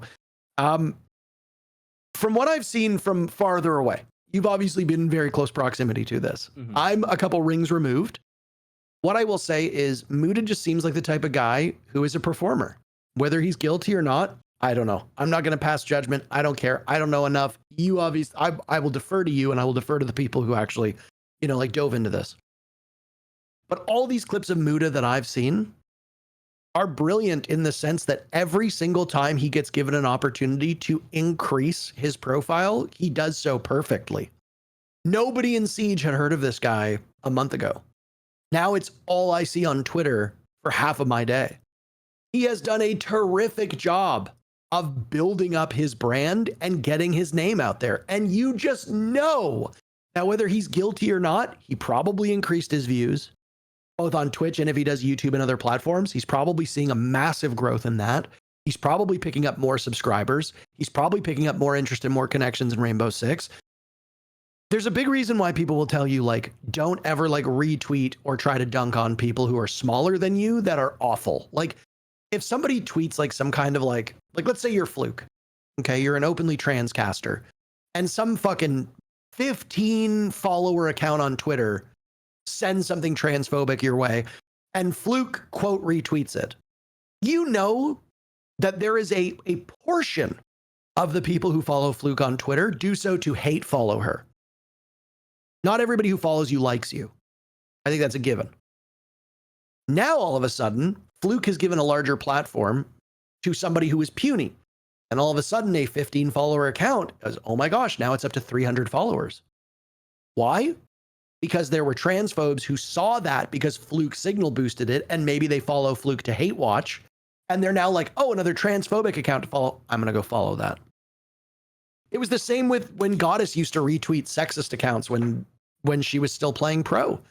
Some fucking neckbeard loser would tweet something at her. She'd quote retweeted dunking on him. All of her fans would come in and be like, ha, you owned him, you owned him, you owned him. And she did. Sure, she had a good zinger. But now that account has doubled their follower count because more people have seen it. Right? Like, there's that old saying, you know, all publicity is good publicity. Sometimes that's not true, but for the most part, it's true. And it looks like what Mooda has done is very successfully built an even larger brand now off of controversy. Every single time there was something involving him, he sold it in a way that got people talking. And like, look, I know nothing about him. I've seen clips of him. I've seen your video. I've seen some of the videos. And it's like, it looks like the guy is very self-aware. It looks like he's quite smart. It looks like he knows what he's doing. He is maximizing the amount of viewership at every single opportunity. It is smart. He is making more money off of this. Like on Twitter, you see a blue checkmark account tweeting the dumbest, most hateful, horrific shit possible, and you respond to it. Guess what? They've now made money off of you because of the way Twitter functions. They have now successfully rage baited you, trolled you, pranked you, whatever you want to call it. They have successfully done that, and they are now profiting off of you. So the best thing to do with people like Mooda, and it's not only Mooda, it's any provocateur, which he is to ignore them. Ignore them. Some 15 follower account tweets something fucking stupid at you. Don't dunk on them. Don't give them attention. Ignore them. Mute them so that they don't know, but they are gone from your sightlines. Do not give them attention. People gave Mooda a lot of attention, rightly or wrongly, and he has profited and excelled off of it. Whether he's a cheater, whether he's a scumbag, whether he's whatever, I don't know. And I'm not going to call him any of those things on this show, but he is a provocateur. He's a streamer that thrives in attention. which I think is a compliment. It's not a negative. And I think, frankly, he's done a masterful job of how he's played this situation. And credit to him for that, frankly. Like, there's some respect that I think is owed here for the way that he's been able to either, kind of toe that line of, is he cheating? Is he not cheating? Who knows? There's just enough doubt to make people go, oh, I wonder. And to some people, that's enough. And to others, they're like, no, I think this guy's just doing it for views. I don't know where I weigh on this. I don't know if Mint does either. I don't have an opinion. I just think for a lot of people, it's their first taste at how controversy sells. And I hope that people are picking up on that, because if you really do hate this guy and you really do think he's a cheating scumbag, ignore him. That is literally the best way to handle it. If nobody interacted with him, he would have been gone from our news cycle weeks ago. And we would be talking about other things. But everybody wants to farm clips off of him, and everybody wants to be a part of the drama, and everybody wants to have a statement on it. I used to get involved in the dramatics years ago on Twitter, all the same. I'm very, very well aware of how it works. But if you really want guys like this to fail, you ignore them. Pretend they don't exist. Don't give them the attention that they want. Because he's thriving now throughout all of this. And if your goal was to make it so that he would be canceled or banned or whatever, I think it's fair to say that mission has largely failed. So he's thrived. He's doing well. Whether people think he's right or wrong, that's up to them. But it's a good lesson for a lot of people who don't know that controversy will grow you a brand faster than almost everything else. So, yeah. Oh, other thing. Last piece of the story is that he basically Jinxie rematched him. Jinxie played on a PC, and Jinxie like rinsed him in like a 2-0 fashion. And a lot of people were taking that as like, oh, so he gets destroyed after getting PC checked. It's like no one was saying this when he beat Jinxie in a monitor cam, like. Like it's like it's like why is that so conclusive? Like I go through all this way to get like more conclusive objective evidence on either a PC check or a match replay analysis, but somehow like this 1v1 is your holy grail. It's like Gunnar broke the kill record at the Manchester Major. 1v1 sport at the time probably was objectively the best pro player in the world. Right? And then 1v1 split a month later and got 7-1. It's like, dude. it's like oh, sorry. It's like, dude, yeah. So these 1v1s are like holy grails with no match replay, no outlines, no nothing, no like slow down, no slow mo, no nothing. It's like, oh God, it pisses me off. The main thing that pisses me off is just how people like handle it. It's like, more so how people I don't care. You could rightfully believe that he's a scumbag, and that's fine. And like you could do that. Like we have different beliefs, that's fine. But don't like I hate how people lance me because they cannot fathom that I don't project their narrative. Like I don't think off your agenda. I don't think off your narrative. It's like there's one time where Jinxie called me on stream and I was at lab, so I'm like, hey dude, I'm at lab, I'm at work. And like that got clipped. Actually, it went pretty viral on TikTok, like 50,000 likes, and people were like, the biggest like debates in the comments were like, why would he need to work? Like, doesn't he make enough money off content? And they're all just like pocket watching. They're all like, oh my God, how much money does he make? No, he only makes this much. No way he makes this much. Then why would he do 9 to 5? Okay, why would he do this? Why would he do that? It's like, dude, I'm going to make half as much money when I become a professor as I do now. The end goal of my PhD will make me poorer. But people can't fathom that. People project their own obsession with money onto me because they can't fathom me. I am unfathomable, Parker. They cannot fathom the idea of someone wanting to do something they like, regardless of money. It's like they can't. They can only project their own belief system onto someone else without attempting to understand it. So I'm tired, man. I might make one more video on this situation and just call it a day. At least, man. At least one more video. One more. You could just take the last 40 minutes here and upload it. Yeah, no. Because my biggest thing is I just like having it was literally like a 40-minute rant. It was incredible. Actually? I'm so sorry. I'm so sorry. David clocked your rant at 3:12 and it is 4:02 p.m. Oh my God. Fuck yeah. I just want to know. Yeah, no, it's great. I think it's fine. How does this affect LeBron's legacy? That's all I really want to know. I think people get into streaming for a variety of reasons. A lot of people get into streaming because they want to be popular and quote unquote famous. People get into streaming because they think it's easy money. People get into streaming because it's fun and it's not a regular job and they think it's better than working a normal 9-to-5 job. And it's like, I'm not a money guy. I turned down EWC. EWC offers me tens of thousands of dollars and I say no. Because to me, like, principles are worth more than that. Everybody has a price. If EWC came to me tomorrow and they're like, we'll give you $50 million, I'd be in Saudi Arabia before I'd even finish reading the email. You know, like, everybody has a price. But for me, like, I'm not in this job for money. We don't do this podcast for money. Like, we get paid, obviously, but like, we don't do this for money. I don't stream for money. Like, I do because it's fun and I just enjoy doing fun stuff. And it's part of my political beliefs too. I know that we don't talk about politics all that often on this show. I know that I do on my own stream. But it's like, I don't, as a person, I think you should be able to be a burger flipper at McDonald's or a barista and be able to afford a house and groceries and the necessities of life. Like, if that's what you want to do and you love making coffee and that's all you want to do for your entire life, I genuinely think you should be able to live and not be poor. That's just part of my fabric as like a person, part of my defining political beliefs. But there are lots of people who are like, look at some of the streamers for EWC. They have more money than they can spend and they want more. Billionaires literally have billions of dollars. They could never work again. They could never do anything again. And they'll have more money than 99.999% of the population. But if laying off a couple thousand people make them an extra billion, they'll do that. That's not me, man. And I know for some people that's what they want. That's just not who I am. And it's not who you are. And, you know, Kyle obviously is like that. Kyle only streams for money. That's a joke. It's just so that he can fund his Republican golf habits. Yes. Mint's goal is to eventually own his own golf course and then live on the golf course in a mansion where he has his own golf sim in the basement. That's basically what he wants. Yes. Holy shit, you actually described my dream. I would love to own a golf course. I would love to get into... Okay, anyway, let's say about me.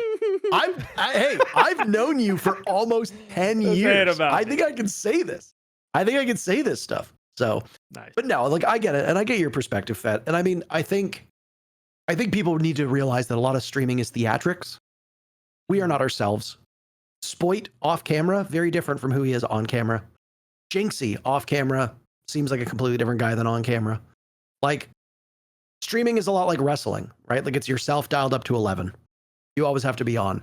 If you meet me in real life, I'm nowhere near as animated and agitated and all those fun things. Like, I'm a lot calmer in real life. Like, so it's just like, people need to realize that what you see is not real. And Mooda suddenly getting blown out by Jinxie in that very final matchup, the guy's a showman. Maybe he deliberately threw that match to get people talking. And if he did, it worked. So you always be a little bit like, media literacy is really important. It is failing. Critical thinking is failing. People are not like, no people are not thinking, bro. People are not thinking about stuff.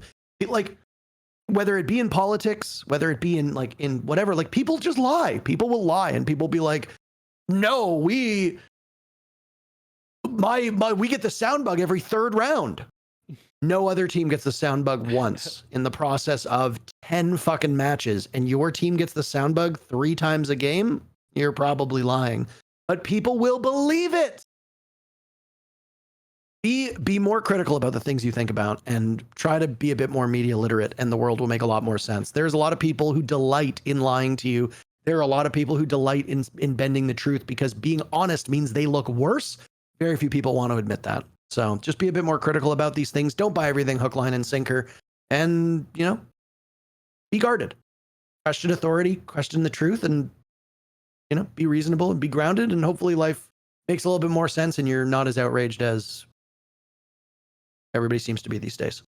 As Fett. Gentlemen, I believe we have reached the end. It has been a longer episode, in large part because Fett decided to drop a truth nuke, which I'm sure I will be seeing on social media, and it will be clipped because people love to talk about Mooda. Yes, Fett, obviously, if you want to take this segment of this episode and watch it on your stream or put it in one of your videos, of course you're welcome to do that. That's the way it works. Kyle, if you want to do that, you don't seem like a Mooda merchant, but if you want to profit off of it, you are welcome to as well. I can make a video me reacting to Fett reacting. Ooh. And Fett it's just reacting me- to it's his just own me reaction sitting here on the listening. podcast. I'm gonna Yeah. react to Kyle reacting to the. I didn't react at all. I just sat here with facial expressions like. I messaged Mint once, and then the rest of it, I was trying to take as much information as humanly possible, and it was overwhelming. There's a lot of lore. I would not be surprised if we see this part of the episode on live stream fail, because that's where a lot of Mooda stuff went. On that subreddit, I don't willingly go there, but I do get sent clips there from time to time, so I'm aware of it. But yeah, I think all told, it was good to get your perspective on that. And you know, I can't tell if you're right or wrong. I just have to believe you. You know, I'm not going to think critically. Just you tell me. I'm a simple creature. You just tell me, and I'm just going to be like, okay, well, that's right. So, Okay, yeah. let's go. That's right. Says goes. All right, gentlemen, thank you so much for this great episode. It was terrific. If you've made it this far in the show, leave a comment, like, subscribe, all that stuff. We did a call to action for subscribers. We ended up gaining like 300 subscribers just on the last episode. Really appreciate that. We are aiming to do one more show before Salt Lake City. So it'll be the super show. It will be Mint and I running an orgy of players from all over the world. A verbal orgy. I don't think I'll be here for that one. More for me, baby. How come I'm not invited to orgies? I want an orgy. Okay. Next Saturday. It is Saturday. We are recording this episode on Saturday. If you were watching this, it is presumably on Monday. So what we're going to try to do is we're trying to record next Saturday with a super show. Ideally, we get a representative from every single region. Typically, super shows are a little longer, where every single player will talk about their respective regions. Then we will talk about what our predictions are. We might even do like a prediction chart where we slot the teams into who might win the major, who's on the bubble, etc. And then we might even do our own predictions, because Ubisoft should have their predictions up at some point, but we'll see. It just depends on whether it's up when we film the episode. And then I'm off to Salt Lake City. The talent announcement came out yesterday. So one more episode before Salt Lake. Hopefully we'll try to film one. Hopefully we'll be able to film one in Salt Lake. We're going to try. It really does depend on whether Ubi's available and whether either of these two gents are there. Whether they're coming or not is not public knowledge. And obviously I'm not going to spoil whether they are both or are not, or maybe one of them is, one of them isn't. You'll find out eventually at some point, I'm sure. But if we can do a DBNO from Salt Lake City, that would be rad. If not, the next episode would just be after we get back from Salt Lake. But you still have the super show to look forward to. On behalf of Last Free Nation, producer David, Fett, Mint, myself, and of course you, the audience, thanks for watching yet another episode of Down But Not Out. Take care, and we'll see you on the next show.